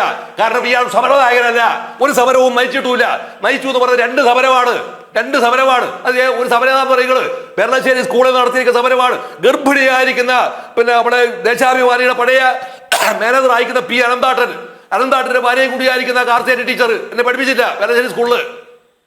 ആ കാറ്റാൻ ടീച്ചർ ഉൾപ്പെടെയുള്ള കൂടെ എന്റെ വീട്ടിന്റെ അപ്പുറത്തുണ്ടായിരിക്കുന്ന സൈറ്റ് ടീച്ചർ, AO നാണുമാഷയുടെ ഭാര്യയായിരിക്കുന്ന നീല ടീച്ചർ ഇപ്പോഴും ജീവിച്ചിരിപ്പുണ്ട്. ശാന്ത ടീച്ചർ മരിച്ചുപോയി. ഈ പറയുന്ന ആളുകൾ സ്ത്രീകൾ ഉൾപ്പെടെയുള്ളവരെ സ്കൂളിന്റെ മുറിയിൽ പൂട്ടിയിട്ട് നിലവിളിച്ചപ്പോഴാണ് ഈ ഗർഭിണിയായിരിക്കുന്ന ടീച്ചർക്ക് മൂത്രമൊഴിക്കാൻ സംവിധാനമാണെന്ന് പറഞ്ഞപ്പോ കുപ്പി കൊടുത്ത വിദ്വാനാണ് വിദ്വാൻ. അറിയോ നിങ്ങള്? ഞാൻ ഈ ചാനലിൽ ഒരു തവണ പറയാം, കുപ്പി അതാണ് അയാൾ നടത്തിയ ഒരു സമരം. രണ്ടാമത്തെ സമരം ഏതാണെന്ന് അറിയുന്നത്? രണ്ടാമത്തെ ഇടക്കിടവിന്റെ അടുത്ത് നടത്തിയിരിക്കുന്ന തോണിയുടെ സമരമാണ്. എന്താ ഇപ്പം കോളേജിലേക്ക് പോകാൻ പൈസ കൊടുക്കില്ല. അതിന് ദമ്മാണ് അന്നും. അതിൽ അമ്രുവാൻ എന്ന് പറഞ്ഞാൽ ഇവനെ ഉന്തി തായിട്ട് കളഞ്ഞു ഇതിനകത്ത്. അതിന്റെ മുകളിലാണ് തോണി മുക്കിയത്. ഈ തോണി വെക്കുന്ന പരിപാടി 2 തവണ. അല്ലാതെ ഏത് അടിസ്ഥാനപരമായ ജനജീവിതത്തിന്റെ സമരത്തെ അഡ്രസ് ചെയ്തിരിക്കുന്ന സമരനായകനാണ് ഇയാൾ.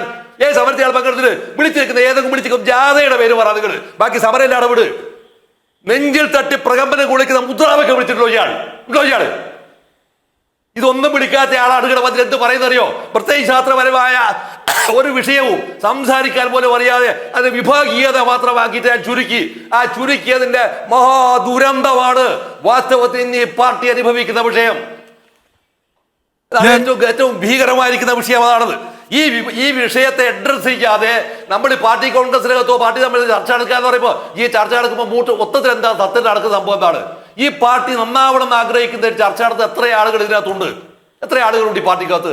പകരം എന്താണ്, എന്റെ ആധിപത്യമാണോ വലുതാക്കേണ്ടത്? അതല്ല VS-നുണ്ട് എന്ന് പറയാവുന്ന രാഷ്ട്രീയ സ്വാധീനത്തെ തകർക്കണമോ? ഇതാണ് ചോദ്യം.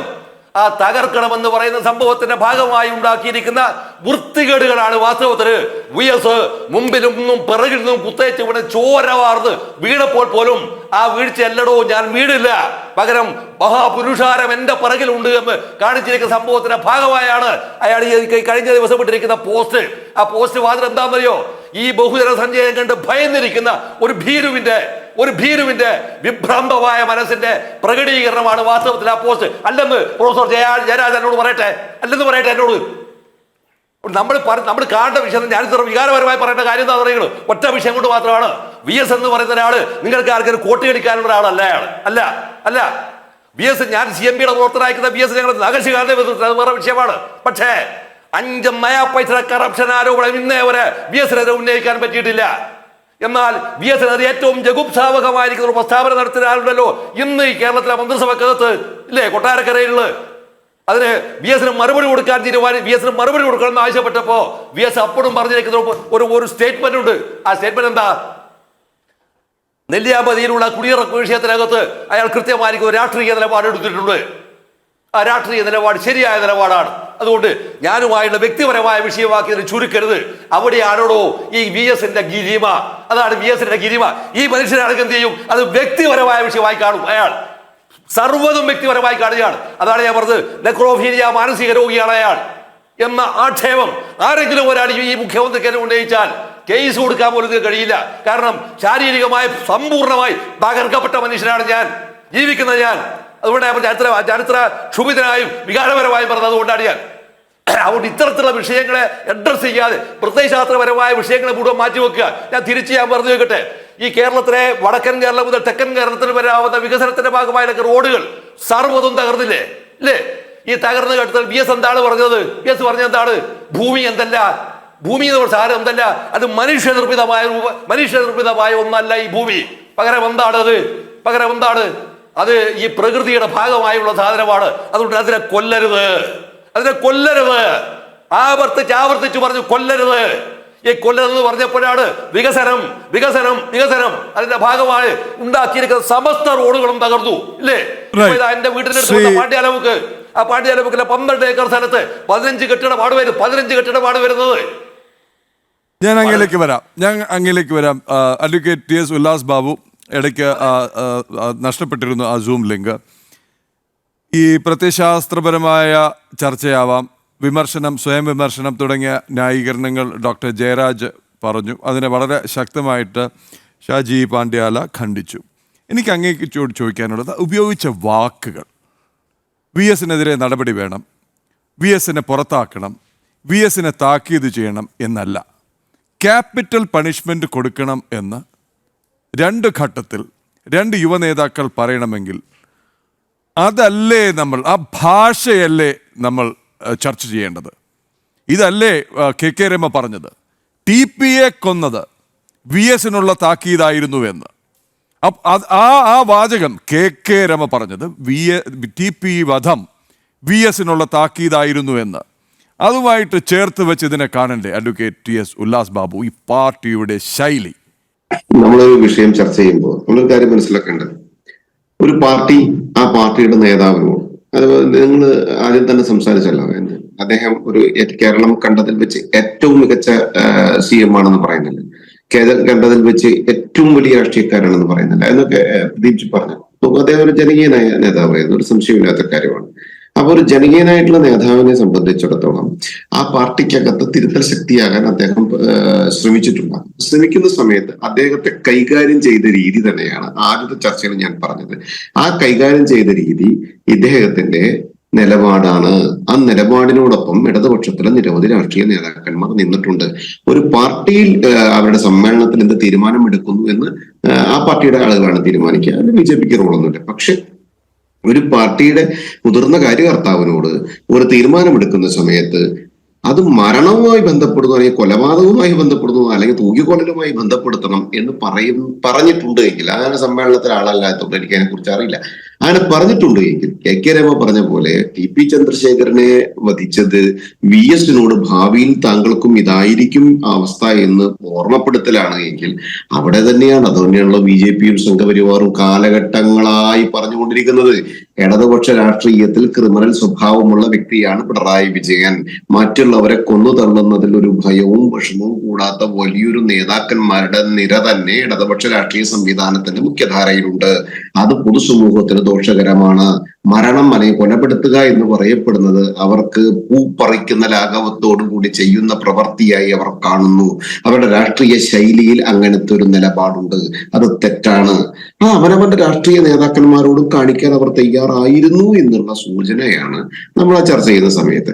ഇവിടെ പ്രത്യയശാസ്ത്രപരമായിട്ടുള്ള തർക്കത്തിന്റെ പേരിലാണ് VS അച്യുതാനന്ദനോട് പിണറായി വിജയൻ ഈ കാണിക്കുന്നത് എന്ന് ഞാനോ പ്രദീപ് ജിയോ പൊതുസമൂഹമോ അറിയില്ല.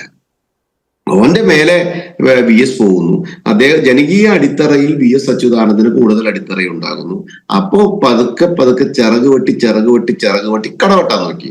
സ്വാഭാവികമായിട്ട് ആ കടവെട്ടാൻ നോക്കുന്ന സമയത്താണല്ലോ അദ്ദേഹത്തിന് സീറ്റ് നിഷേധിക്കപ്പെടുന്നതും വലിയ ജനകീയ, അതായത് ഇടതുപക്ഷ ജനകീയ പ്രക്ഷോഭങ്ങൾ ഉണ്ടാകുന്നതും ഇദ്ദേഹത്തിന് വീണ്ടും സീറ്റ് കൊടുക്കുകയും അങ്ങനെയൊക്കെ കുറെ കാര്യങ്ങൾ ഉണ്ടായതല്ലേ.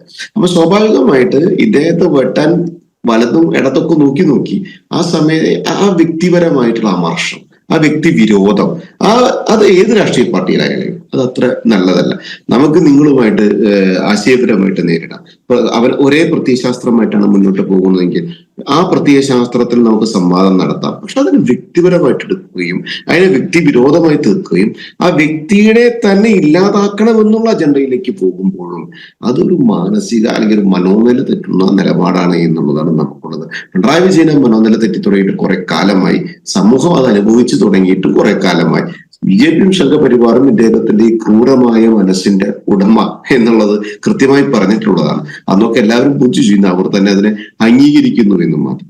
പിന്നെ ഒരു കാര്യം വളരെ വ്യക്തമാണ്, MV രാഘവനോട് ഇവർ ചെയ്തത് എന്താണ്? പാണ്ഡ്യല ഷാജിയോട് ഉല്ലാസ് ബാബു പറഞ്ഞു കൊടുക്കേണ്ട കാര്യമൊന്നുമല്ല അത്.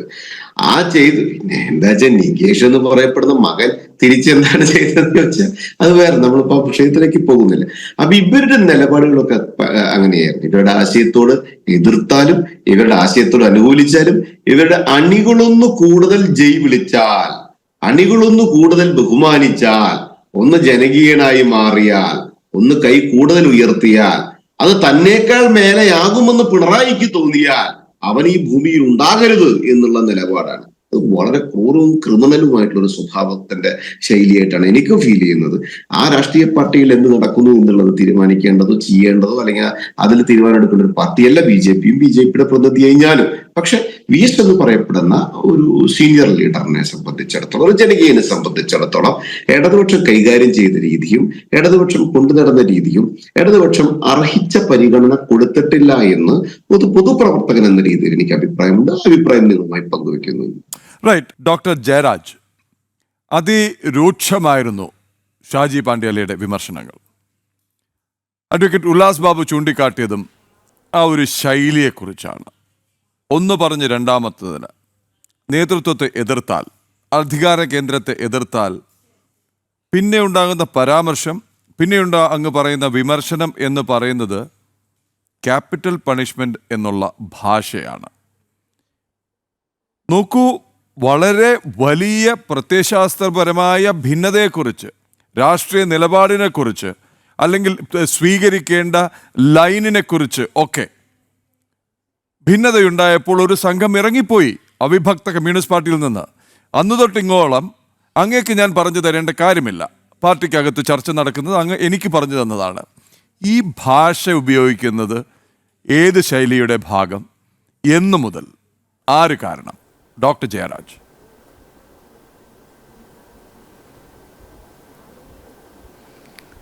ഇതിനകത്ത് ഈ ഒരു വാക്ക് മാത്രമല്ല, പലപ്പോഴും ഈ പല രാജ്യങ്ങളിൽ ഇപ്പോൾ വിയറ്റ്നാം കമ്മ്യൂണിസ്റ്റ് പാർട്ടിയിലുള്ള ആളുകളൊക്കെ ജോലിക്ക് പോകുന്നു, മറ്റ് ഇവിടെയുള്ള കമ്മ്യൂണിസ്റ്റ് പ്രവർത്തകരൊന്നും മുഴുവൻ സമയ പ്രവർത്തകരായാൽ ജോലിക്കൊന്നും പോകുന്നില്ല എന്നുള്ളവരെയൊക്കെ പരാന്ന ഫൗജികൾ എന്നൊക്കെ വിശേഷിപ്പിക്കാറുണ്ട് സമ്മേളനങ്ങളിൽ.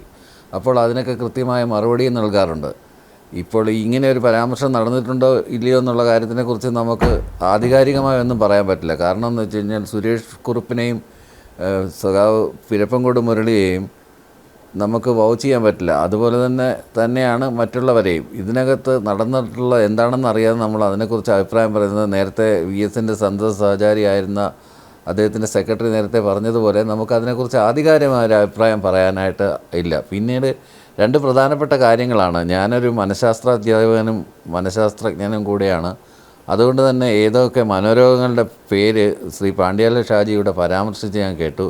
എന്താണ് അദ്ദേഹം ഉദ്ദേശിച്ചതെന്ന് എനിക്ക് വ്യക്തമായില്ല. അദ്ദേഹം നെക്രോഫോബിയാണോ നെക്രോഫീലിയാണോ എന്തൊക്കെ? ശ്രീ ഷാജി പാണ്ഡ്യാല, അതൊന്ന് വ്യക്തമാക്കാമോ? അങ്ങ് പറഞ്ഞ അസുഖത്തിന്റെ പേരൊന്ന് വ്യക്തമാക്കാമോ? വളരെ കൃത്യമായി മറുപടി പറയട്ടെ. പിന്നെ പ്രൊഫസർ ജയരാജ്, ഞാൻ പറഞ്ഞത് നെക്രോഫീലിയയാണ്. നെക്രോഫീലിയ രോഗത്തിന്റെ ലക്ഷണങ്ങളുണ്ട് എന്നാണ് ഞാൻ ആണെന്ന് പറഞ്ഞാൽ അതിനെ കുറ്റം പറയാൻ സാധ്യമല്ലാന്ന് ഞാൻ പറഞ്ഞത്. അതിൻ്റെ ഒരു ഉദാഹരണവും കൂടിയാണ് ഞാൻ. അതിന് മുൻപായിട്ടാണ് ഞാൻ 51 വെട്ടുവെട്ടി തറച്ച് മുറിച്ചിട്ടിരിക്കുന്ന പിന്നെ നമ്മുടെ കണ്ണൂർ ജില്ലയിൽ നടക്കുന്ന കൊലപാതകത്തിന്റെ പൊതുഘടന എടുത്താൽ മതി. ആ ഘടന മുഴുവൻ തന്നെ ഒരു മനുഷ്യന്റെ ജൈവഘടനയെ കംപ്ലീറ്റ് ഡിസ്ട്രക്ട് ചെയ്ത് കളയുന്ന സംഭവമാണ് ഈ കൊലപാതകത്തിന്റെ മുഴുവൻ തന്നെ. അത്തരം ഒരു കൊലപാതകം നടത്താൻ മാത്രം ഉണ്ടായ ഒരു ക്രിമിനൽ ബെൻഡ് ഓഫ് മൈൻഡ്, ആ മൈൻഡാണ് അയാളുടെ ഭാഷയും. ആ ഭാഷയാണ് ഞാൻ പറഞ്ഞിരിക്കുന്നത്. അത് എറിക് ഫ്രോം വളരെ ഭംഗിയായി Erich Fromm human anatomy and diseases എന്ന് പറയുന്ന പുസ്തകത്തിനകത്തും അതിനെ പിന്നെ മറ്റു രീതിയിൽ വിശദീകരിക്കുന്ന നേരം സെയിൻ സൊസൈറ്റി എന്ന് പറയുന്ന എറിക് ഫ്രോമിന്റെ വർക്കിനകത്തും ഇത് വളരെ വ്യക്തമായി അത് വിശദീകരിച്ചിട്ടുണ്ട്. അത് പിന്നെ പ്രൊഫസർ ജയരാജ് സംസാരിച്ചതിന് ശേഷം സമയം കിട്ടുകയാണെങ്കിൽ തീർച്ചയായും ഞാൻ അത് സംസാരിക്കും. തുടരാം ഡോക്ടർ ജയരാജ്. അതിനകത്തൊരു ക്ലാരിഫിക്കേഷനോടെ വരുത്താനുണ്ട്. എന്ന് വെച്ച് കഴിഞ്ഞാൽ എറിക് ഫ്രോമിൻ്റെ ഇത് വെച്ചിട്ടല്ല നമ്മൾ മനോരോഗത്തിനെ നിർണ്ണയിക്കുന്നത്. മനോരോഗത്തിന് നിർണ്ണയിക്കുന്ന ഈ ഒരു കാര്യം എനിക്ക് ക്ലാരിഫൈ ചെയ്യുന്ന കാര്യമുണ്ട്. അതുകൊണ്ടാണ്. അല്ലെങ്കിൽ ഈ അബദ്ധം വീണ്ടും എവിടെയെങ്കിലും ഇരുന്ന് പൊതു ചർച്ചയാണ്, ആളുകൾ കാണുന്നതായതുകൊണ്ട് എനിക്കത് പറയാതിരിക്കാൻ വയ്യ. ഒന്ന്, diagnostic and statistical manual of mental disorders എന്ന് പറഞ്ഞിട്ട് DSM എന്ന് പറഞ്ഞിട്ടൊരു പുസ്തകമുണ്ട്. അമേരിക്കൻ സൈക്കോളജിക്കൽ അസോസിയേഷൻ്റെയും പിന്നീട് അതുപോലെ തന്നെ വേൾഡ് ഹെൽത്ത് ഓർഗനൈസേഷൻ്റെ ഒരു പുസ്തകമുണ്ട്, ഇൻ്റർനാഷണൽ ക്ലാസിഫിക്കേഷൻ ഓഫ് ഡിസോർഡേഴ്സ് എന്ന് പറഞ്ഞത്. ഇതിനകത്ത് രണ്ടിനകത്തും നെക്രോഫീലിയ എന്ന് ഇദ്ദേഹം പറയുന്ന കാര്യത്തിൻ്റെ അർത്ഥം ശവഭോഗം എന്ന് വ്യക്തമായിട്ട് എഴുതി വെച്ചിട്ടുണ്ട്. ശവഭോഗം എന്നാണ് എഴുതി വെച്ചിരിക്കുന്നത്. അപ്പോൾ ശവഭോഗി എന്നാണോ ഉദ്ദേശിച്ചതെന്നുള്ളതൊന്ന് ക്ലാരിഫൈ ചെയ്യണം എന്നുള്ളതുകൊണ്ടാണ് ഞാൻ പറഞ്ഞത്. അതും ഈ കില്ലിംഗ് മെൻറ്റാലിറ്റി അല്ലെങ്കിൽ ക്രിമിനൽ മെൻറ്റാലിറ്റി എറിക് ഫ്രോം ഒരു എസൈസ്റ്റ് ആണ്. എറിക് ഫ്രോം എന്തെങ്കിലും പറഞ്ഞിട്ടുണ്ടാവും. ശരി, തന്നെയാണ് എഴുതിയിരിക്കുന്നത്. നമുക്ക് വേണമെങ്കിൽ ഒരു ചർച്ച ഇതേക്കുറിച്ച് കാണാം. പിന്നെ രണ്ടാമത്തെ കാര്യം, പിന്നെ ഇത് പ്രത്യയശാസ്ത്രപരമായിട്ട് യാതൊരു ബോധവുമില്ല, പ്രത്യയശാസ്ത്രത്തിനെ കുറിച്ച് ഒന്നും അറിയില്ല, കമ്മ്യൂണിസ്റ്റ് പാർട്ടി എന്താണെന്ന് അറിയില്ല, കമ്മ്യൂണിസ്റ്റ് പാർട്ടിയുടെ പാർട്ടി പരിപാടിയും ഘടനയൊന്നും അറിയില്ല. അങ്ങനെ ഒരാൾ കേരളത്തിൻ്റെ കമ്മ്യൂണിസ്റ്റ് പാർട്ടിയുടെ മുഖ്യമന്ത്രി ആയിരിക്കുന്നു. എന്തൊരു വിരോധാഭാസം. അപ്പം ഇടയ്ക്ക് പാണ്ഡ്യാല ഷാജിക്ക് സമയം കിട്ടുവാണെങ്കിൽ മുഖ്യമന്ത്രിക്ക് ഒരു ക്ലാസ് എടുത്തു കൊടുത്താൽ നന്നായിരിക്കും. കാര്യം അദ്ദേഹം പറഞ്ഞ ഈ വരട്ട് തത്വവാദങ്ങളൊക്കെ അദ്ദേഹത്തിനൂടെ പറഞ്ഞ് മനസ്സിലാക്കിയിരുന്നെങ്കിൽ കുറേ കൂടെ വളരെ നല്ലൊരു കിനാശേരി നമുക്ക് സ്വപ്നം കാണാമായിരുന്നു എന്നുള്ളതിനെക്കുറിച്ച് എന്ന് മാത്രമേ എനിക്ക് അതിനെക്കുറിച്ച് പറയാനുള്ളൂ. പിന്നെ അഡ്വക്കേറ്റ് TS ഉല്ലാസ് ബാബു പറഞ്ഞ എത്ര നമ്മൾ ചെകുത്താൻ വേദപുസ്തകം വായിക്കുന്നു എന്നൊക്കെ പറയുന്ന കണക്കല്ലാണ്. 257 സഖാക്കളെയാണ് പല രീതിയിൽ വെട്ടിക്കണ്ടിച്ച് തുണ്ടമാക്കിയിട്ട് CPMൻ്റെ സഖാക്കളെ BJP പ്രവർത്തകർ കേരളത്തിൽ കൊന്നിരിക്കുന്നത്. അതിൻ്റെ കണക്കുകൾ ആ ലിസ്റ്റ് ഇങ്ങനെ നീണ്ടു കിടപ്പുണ്ട്. അതെടുത്ത് വെച്ച് വേണേൽ വായിക്കാം. അവരാണ് ഈ ഒരു കൊലപാതകത്തിൻ്റെ പേരിൽ ഈ 51 വെട്ടെന്ന് വന്നിട്ടുള്ള കാര്യം പറയുന്നത്. ഇത് പറയുമ്പോൾ സ്വന്തം നമ്മൾ ഒരു വിരൽ ചൂണ്ടുമ്പോൾ 4 വിരലും നമുക്ക് നേരെയാണ് ചൂണ്ടപ്പെടുന്നതെന്നുള്ളതിനെക്കുറിച്ച് വ്യക്തമായൊരു ധാരണ ഉണ്ടെങ്കിൽ ഒരിക്കലും ഇങ്ങനെ സംസാരിക്കില്ല എന്നുള്ളതാണ്. കൊല്ലിനും കൊല്ലയ്ക്കൊന്നും ആരും അതോടെ നിൽക്കട്ടെ. പിന്നെ രണ്ടാമത് ഇത്തരത്തിലുള്ള ഈ ഒരു സംഭവം ഞാൻ അങ്ങയിലേക്ക് വരാം. അഡ്വക്കേറ്റ് ഉല്ലാസ് ബാബു. ഡോക്ടർ ജയരാജ്, ഇപ്പോഴും അങ്ങ് ഉത്തരം പറയുന്നില്ല. ഡോക്ടർ ജയരാജ്, പാർട്ടിയിലെ സമ്മേളനങ്ങൾ ഉയരുന്ന വിമർശനങ്ങൾക്കുള്ള മറുപടി, ഒടുവിൽ പാർട്ടി എടുക്കുന്ന ഒരു പൊതുനയം, ഇതൊക്കെയാണ് അങ്ങ് പറയാൻ ശ്രമിച്ചത്. ഞങ്ങൾ ഇതൊക്കെ വായിച്ചിട്ടൊക്കെ ഉള്ളതാണ്. പ്രത്യയശാസ്ത്രത്തിൻ്റെ പേരിലാണെങ്കിൽ, അല്ലെങ്കിൽ പാർട്ടി നയത്തിൽ ഒരു മാറ്റം വരുത്തണം എന്ന് പാർട്ടി വേദിക്കുള്ളിൽ, പാർട്ടി കമ്മിറ്റിയിൽ ഒരു ബദൽ രേഖ അവതരിപ്പിച്ചു എന്നൊരു പാതകമാണ് MV രാഘവൻ എന്ന അന്നത്തെ ജനപ്രിയ നേതാവ് ചെയ്തത്.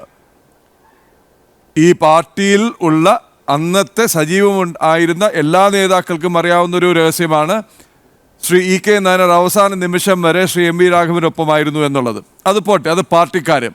ഒടുവിൽ പാർട്ടി അത് വേണ്ട എന്ന് തീരുമാനിക്കുന്നു. വളരെ സിമ്പിളായ ഒരു കാര്യമാണ്. മുസ്ലിം ലീഗിനെ അടക്കം ഒപ്പം കൂട്ടി നമുക്ക് ഭരണം പിടിക്കേണ്ടേ എന്നുള്ളത്. അതിശക്തമായ എതിർപ്പ് വന്നു. MV രാഘവൻ അതിൽ ഉറച്ചു നിന്നു. MV രാഘവൻ പാർട്ടിയിൽ നിന്ന് പുറത്തുപോയി. പാർട്ടിയിൽ നിന്ന് പുറത്തു പോവുകയോ പാർട്ടി പുറത്താക്കുകയോ അതിനുശേഷം പാർട്ടി വിമർശിക്കുകയോ ചെയ്ത ഒരു നേതാവിനെ കണ്ണൂരിൽ ഈ പിണറായി വിജയൻ എന്ന് പറയുന്ന ഇന്നത്തെ മുഖ്യമന്ത്രിക്ക് അടക്കം അന്നത്തെ അടവുകൾ പറഞ്ഞുകൊടുത്ത ആശാനെ നിയമസഭയിലിട്ട് മർദ്ദിക്കുകയും ചവിട്ടുകയും കൂത്തുപറമ്പിൽ അദ്ദേഹത്തിൻ്റെ നാട്ടിലിറങ്ങുമ്പോൾ ഇവിടെ ഇറങ്ങാൻ സമ്മതിക്കില്ല എന്ന് പറയുകയും, ഇത് തേർഡ് പാർട്ടി വിവരണമല്ല ഡോക്ടർ ജയരാജ്, ഞാൻ സാക്ഷിയാണ്. നാട്ടിലിറങ്ങാൻ, കൂത്തുപറമ്പിൽ കയറാൻ, കാലുകുത്താൻ സമ്മതിക്കില്ല എന്ന് പറഞ്ഞപ്പോൾ പോലീസ് അദ്ദേഹത്തെ ഉപദേശിച്ചു, സംഘർഷമാണ്, പോകരുത്. അന്ന് MV രാഘവൻ പറഞ്ഞ എന്താണ്?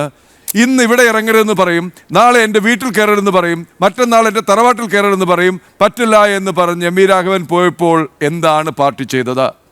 എന്ത് പ്രത്യയശാസ്ത്രത്തിൻ്റെ പേരിൽ സ്വാശ്രയ വിദ്യാഭ്യാസ സ്ഥാപനങ്ങൾക്കെതിരെയോ പരിയാരം മെഡിക്കൽ കോളേജിനെതിരെയോ? എന്നിട്ട് ആ പാർട്ടി ഇപ്പോൾ എന്താണ് ചെയ്യുന്നത്? എന്റെ പൊന്ന് ജയരാജ് സാർ, ഈ പറഞ്ഞത് എന്തിനെതിരെയായിരുന്നു സമരം? കെ കരുണാകരന്റെയും MVRന്റെയും പേരിൽ, അതിന്റെ പേരിൽ ട്രസ്റ്റ് ഉണ്ടാക്കിയതിന്റെ പേരിലാണ് അത് സ്വാശ്രയ കോളേജുകൾക്കെതിരെയുള്ള സമരമായിരുന്നില്ല. ശരി, അപ്പോൾ അദ്ദേഹത്തെ ആക്രമിക്കുമോ പാർട്ടി? അദ്ദേഹത്തെ ആക്രമിക്കുമോ പാർട്ടി? അതാണ് ചോദിച്ചു വന്നത്. അങ്ങ് പ്രത്യയശാസ്ത്രത്തെ കുറിച്ച്, പാർട്ടി സമ്മേളനങ്ങളെ കുറിച്ച്, പാർട്ടി സമ്മേളനം, ഞാനൊന്ന് പറഞ്ഞോട്ടെ, ഞാൻ ചോദ്യം പൂർത്തിയാക്കട്ടെ. അങ്ങ് മറുപടി പറയുന്നില്ല. പകരം അങ്ങ് ക്ലാസ് എടുക്കുകയാണ്. പാർട്ടി സമ്മേളനങ്ങളിൽ ഇങ്ങനെയാണ്, പാർട്ടിയിലെ ചർച്ച ഇങ്ങനെയാണ്, പാർട്ടിയിലെ വിമർശന രീതി ഇതാണെന്ന്. ചോദിച്ചത് വിമർശനം എന്ന് പറഞ്ഞാൽ ക്യാപിറ്റൽ പണിഷ്മെന്റ് എന്നാണോ? ആ ഭാഷയാണോ പാർട്ടി വേദികളിൽ ഉയരുന്നത്? ഞങ്ങൾക്കറിയില്ല സർ, പറഞ്ഞു തരണം. ഈ ഒരു വാക്ക് ഉപയോഗിച്ചോ ഇല്ല എന്നുള്ളതിനെ കുറിച്ച് ആധികാരികമായി യാതൊരു രേഖയും ഇല്ലാത്ത കാര്യത്തിനെ കുറിച്ചാണ് നമ്മൾ ചർച്ച ചെയ്തുകൊണ്ടിരിക്കുന്നത്. അതിനെക്കുറിച്ച് ആധികാരികമായി യാതൊരു രേഖയും ഇല്ല, അതിനെക്കുറിച്ച് റെക്കോർഡിംഗ് ഇല്ല, അതിനെക്കുറിച്ചുള്ള എഴുത്തുകുത്തുകളില്ല. അതിനെക്കുറിച്ച് 4 നേതാക്കന്മാർ, 2 പേര് നിഷേധിച്ചും 2 പേരെ അനുകൂലിച്ചും പറഞ്ഞു എന്നുള്ളതല്ലാതെ അതിനെക്കുറിച്ച് ധാരാളം നമുക്കൊന്നും അറിയില്ല. ഈവൻ VSന്റെ സന്തത സഹചാരിയായിരുന്ന പേഴ്സണൽ സെക്രട്ടറി ആയിരുന്ന ആൾ വരെ വന്ന് പറഞ്ഞത് എന്താണ്? എനിക്കറിയില്ല, എന്നോട് ഇത്തരം കാര്യങ്ങൾ പറയാറില്ല. അദ്ദേഹം ഒരു കാര്യം കൂടി പറഞ്ഞു. അത് കഴിഞ്ഞുള്ള പൊതുസമ്മേളനത്തിൽ VS നടത്തിയ പ്രസംഗം അദ്ദേഹം ചൂണ്ടിക്കാട്ടി, ഞങ്ങൾ കേട്ടിട്ടുള്ളതാണ്, തൂക്കുകയറിനെ പേടിച്ചിട്ടില്ല, പിന്നെയാണോ ക്യാപിറ്റൽ പണിഷ്മെന്റ് എന്ന് VS പറഞ്ഞത്? ഇതുകൊണ്ടായിരിക്കാമെന്നും സുരേഷ് പറഞ്ഞു. അത് സുരേഷിന്റെ ഒരു മാന്യതയായിരിക്കാം. അതല്ലെങ്കിൽ സുരേഷ് കുറച്ചുകൂടി തുറന്നു പറയാൻ, ഇപ്പോൾ എഡിറ്റേഴ്സ് ചോയ്സിൽ തന്നെ പറഞ്ഞല്ലോ, സുരേഷിന്റെ പുസ്തകം വരുന്നുണ്ട്, അതിൽ കൂടുതൽ വെളിപ്പെടുത്തലുകൾ ഉണ്ടാകുമെന്ന്. ശരി, അത് വരുമ്പോൾ അങ്ങ് മറുപടി പറഞ്ഞാൽ മതി. അഡ്വക്കേറ്റ് ഉല്ലാസ് ബാബു, അങ്ങ് മറുപടി പറയാൻ തുടങ്ങുകയായിരുന്നു. അവസാനത്തെ 10 മിനിറ്റിലേക്ക് കടക്കുകയാണ് നമ്മൾ. അല്ലേ ശ്രീ പ്രദീപ് ജി, നമ്മൾ ഒരു ഹലോ കേൾക്കുന്നുണ്ടോ? കേൾക്കാം, തുടരൂ. പ്രദീപ്, ഞാനൊരു കാര്യം മനസ്സിലാക്കുന്നത്, ഇപ്പോ ഒരാളെ ചന്ദ്രശേഖരനെ കൊന്ന വിഷയം മാത്രമാണ് ഒരു പ്രധാന വിഷയമായോ എന്നുള്ള രീതിയിലേക്ക് ബഹുമാനായിട്ടുള്ള ശ്രീ ഡോക്ടർ ജയരാജ് പറഞ്ഞു. അദ്ദേഹത്തോട് എനിക്ക് പറയാനുള്ളത്, ഇടതുപക്ഷത്തിലെ രാഷ്ട്രീയ ക്രൂരത നിങ്ങൾക്ക് മനസ്സിലാക്കണമെങ്കിൽ നിങ്ങൾ കണ്ണൂരിലെ പാർട്ടി പ്രവർത്തനം, ഏതെങ്കിലും രാഷ്ട്രീയം നിങ്ങളൊന്ന് പ്രവർത്തിക്കാൻ നോക്കണം. കണ്ണൂരിലെ ജനങ്ങളുമായി നിങ്ങളൊന്ന് സംവദിക്കണം. അത് ഇടതുപക്ഷത്തിന്റെ ആയിക്കോട്ടെ, വലതുപക്ഷത്തിന്റെ ആയിക്കോട്ടെ, സംഘപരിവാറിന്റെ ആയിക്കോട്ടെ, ഏതെങ്കിലും ആ പ്രവർത്തനം ഉള്ളിന്റെ ഉള്ളിലേക്ക് പോയിട്ട് അവിടുത്തെ സൊസൈറ്റിയിൽ നിങ്ങൾ ചെല്ലുകയാണെങ്കിൽ, ആ സമൂഹത്തിലെ ആളുകളുമായി നിങ്ങൾ സംസാരിക്കുകയാണെങ്കിൽ, നേരത്തെ പറഞ്ഞ ഷജാൻ അദ്ദേഹത്തിന്റെ ആ വാക്കുകളോട് കൃത്യമായി പറയുന്നു. ഒരു കൊലപാതകത്തെ കുറിച്ച് കേട്ടാൽ ശ്രീ ജയരാജൻ ഞെട്ടിപ്പോകും.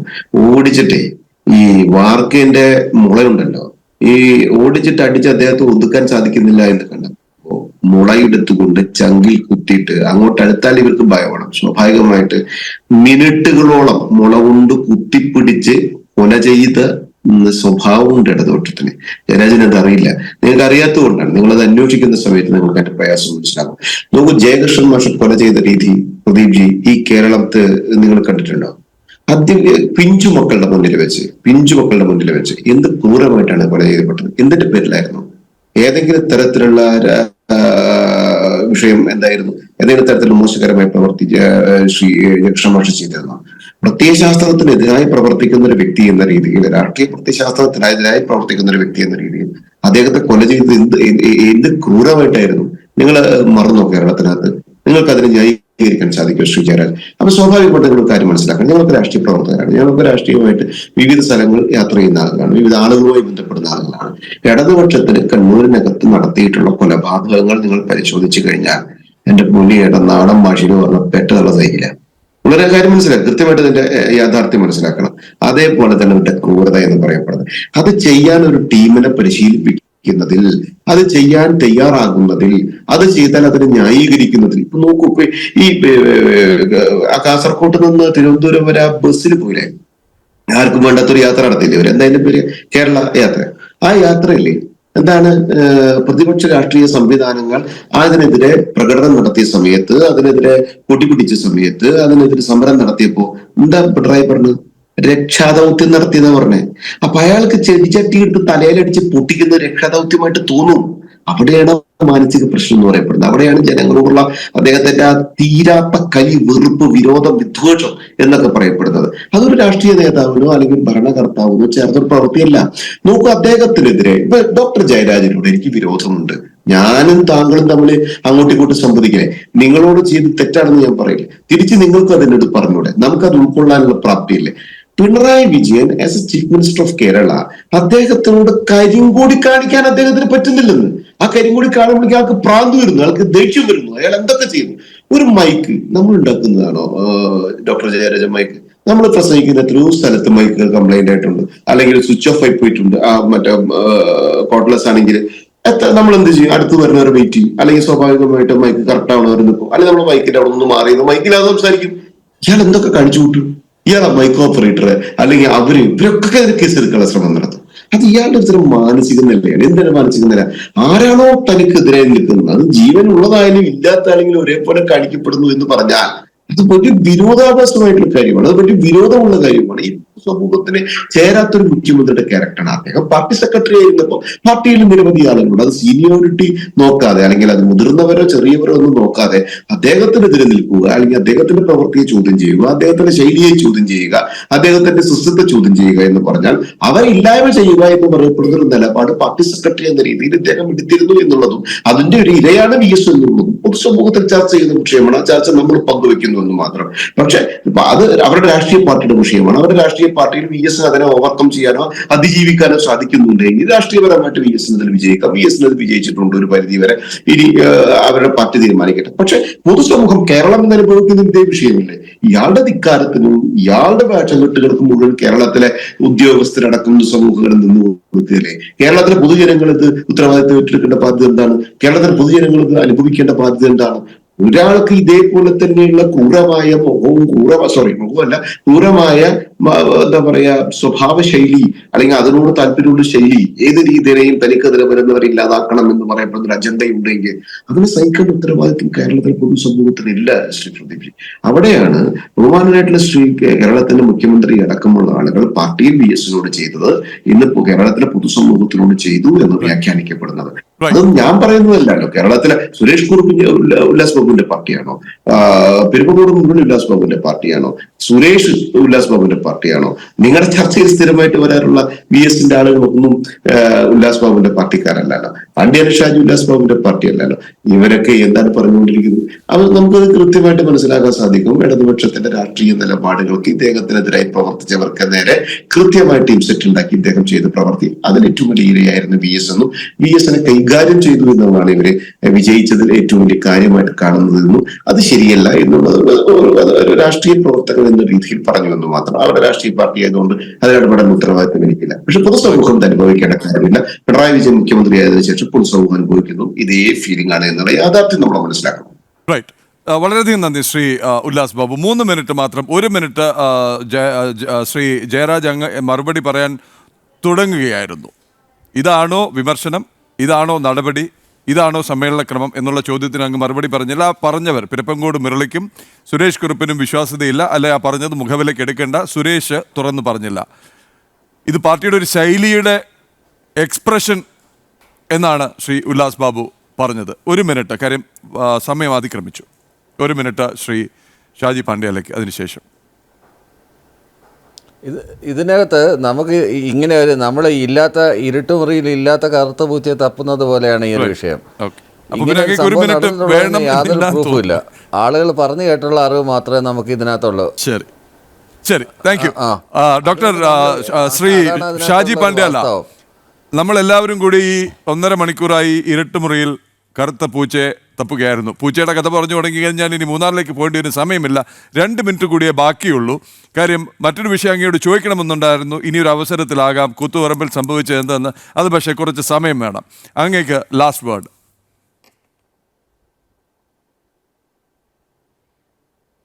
അല്ല, ഇതിനകത്ത് പിന്നെ പ്രൊഫസർ ജയരാജ് ഇങ്ങനെ സംസാരിക്കുക, ഡോക്ടർ ജയരാജ് ഇങ്ങനെ സംസാരിക്കുന്നത് അത്രയെന്നറിയാം. പാർട്ടിക്കകത്ത് എന്താണ് സംഭവിച്ചുകൊണ്ടിരിക്കുന്നത് ഇപ്പോഴും അറിയില്ല എന്ന് വിചാരിക്കുന്ന പ്രൊഫസർ പാർട്ടിയെ ന്യായീകരിക്കാൻ വരരുത്. ശരി, ദയവ് ചെയ്ത് വരും. ഞാൻ പലതവണയായി നിങ്ങളോട് പറയുന്നതാണ്, ഈ പാർട്ടി വാസ്തവത്തിൽ ഇല്ലാതായി തീരുകയാണ്. VS-ന്റെ മരണത്തോടുകൂടി അതിന്റെ അവസാനത്തെ പാർട്ടി സഖാവ് ഇല്ലാതായിരിക്കുന്നു. ഇനി ഒരിക്കലും തന്നെ ആ പാർട്ടിക്ക് 1964 പാർട്ടി ഉണ്ടായതിന്റെ പ്രത്യയശാസ്ത്രപരമായ പ്രതിബദ്ധതയുടെ ഒരു പാർട്ടി നിലനിൽക്കുക സാധ്യമല്ല. ആ പാർട്ടിയെ ആ അർത്ഥത്തിൽ നശിപ്പിച്ചുകൊണ്ടിരിക്കുമ്പോൾ അതിനെതിരായി നിരന്തരമായി പോരാടിയിരിക്കുന്ന ഒരാളാണ് VS അച്യുതാനന്ദൻ, ദ ലോൺ മാൻ. അദ്ദേഹത്തിന് മാത്രം ആ പാർട്ടിയുടെ പ്രത്യയശാസ്ത്രപരമായ പ്രതിബദ്ധതയെ സമ്പൂർണ്ണമായി ഇല്ലാതാക്കാൻ മൂലധന ശക്തികളുടെ ഭാഗമായി നിന്നുകൊണ്ട് കടന്നാക്രമിച്ച് ഓരോ തവണ കുത്തുമ്പോഴും ഈ കുത്തന്നെ ബാധിക്കില്ലെന്ന് ഓരോ തവണ ആവർത്തിച്ച് കേരളത്തിന്റെ പൊതുമനസ്സിനെ പറയുമ്പോൾ, ഒരു മിനിറ്റ് കൂടെ ഈ പറയുമ്പോൾ ആ മനുഷ്യന് കിട്ടിയിരിക്കുന്ന പൊതുജന സ്വീകാര്യതയുടെ ഏറ്റവും പ്രധാനപ്പെട്ട ഘടകം എന്താ അറിയാം? ഈ കഴിഞ്ഞ ദിവസം നമ്മൾ ഈ VS-ന്റെ മരണവുമായി ബന്ധപ്പെട്ട് വന്നിരിക്കുന്ന ഒരു വാർത്തയുണ്ട്. ഈ ആഴിക്കുട്ടി എന്ന് പറയുന്നത് ഇപ്പൊ ബോധമില്ലാതെ കിടക്കുകയാണ് അവര്. ഈ ആഴിക്കുട്ടി ആണ് വാസ്തവത്തിൽ അവരുടെ അവസാന ഘട്ടത്തിൽ അവരുടെ അമ്മയും സഹോദരിയും എല്ലാമായി തീർന്നത്. ഈ ആഴിക്കുട്ടിയാണ് വാസ്തവത്തിൽ കേരളത്തിലെ മുഴുവൻ സ്ത്രീകളുടെ വിഷയവുമായി മാറിയത്. അതിന്റെ വികാര വായ്പാണ് ആശാവർക്കർമാർ. അവിടെയാണ് VS ഉണ്ടായിരുന്നെങ്കിൽ ഈ വിഷയം നേരത്തെ പരിഹരിക്കാമാകുമായിരുന്നു. കേരളത്തിന്റെ പൊതുബോധ മനസ്സിലേക്ക് വരാൻ മാത്രമുള്ള ഒരു ഔന്നത്യത്തിലേക്ക് വരാൻ മാത്രമുണ്ടാക്കുന്ന വളർച്ച ഒരു സഖാവ് കൈവരിക്കുമ്പോഴാണ് മിസ്റ്റർ ജയരാജ് അല്ലെങ്കിൽ കോമ്രേഡ് ജയരാജ് അയാൾ ഒരു കോമ്രേഡ് ആവുന്നത്, ഒരു നേതാവാവുന്നത്. അല്ലെങ്കിൽ ഇതുപോലത്തെ കിഴട്ട് കീടത്തിന് ജയ് വിളിക്കാൻ മാത്രമുള്ള നിർഭാഗ്യമാതാവാനായി നിങ്ങൾ മാറിപ്പോകരുത് എന്ന് മാത്രമാണ് ഈ അവസാന ഘട്ടത്തിൽ എനിക്ക് നിങ്ങളോട് പറയാനുള്ളത്. സമയം അതിക്രമിച്ചുകൊണ്ട് മാത്രം വൈൻഡപ്പ് ചെയ്യുകയാണ്. പ്രിയപ്പെട്ട എല്ലാ അതിഥികൾക്കും നന്ദി. എഡിറ്റേഴ്സ് ചോയ്സ് സമാപിക്കുന്നു. ഇനി ജനം ടുനൈറ്റ്. നമസ്തേ.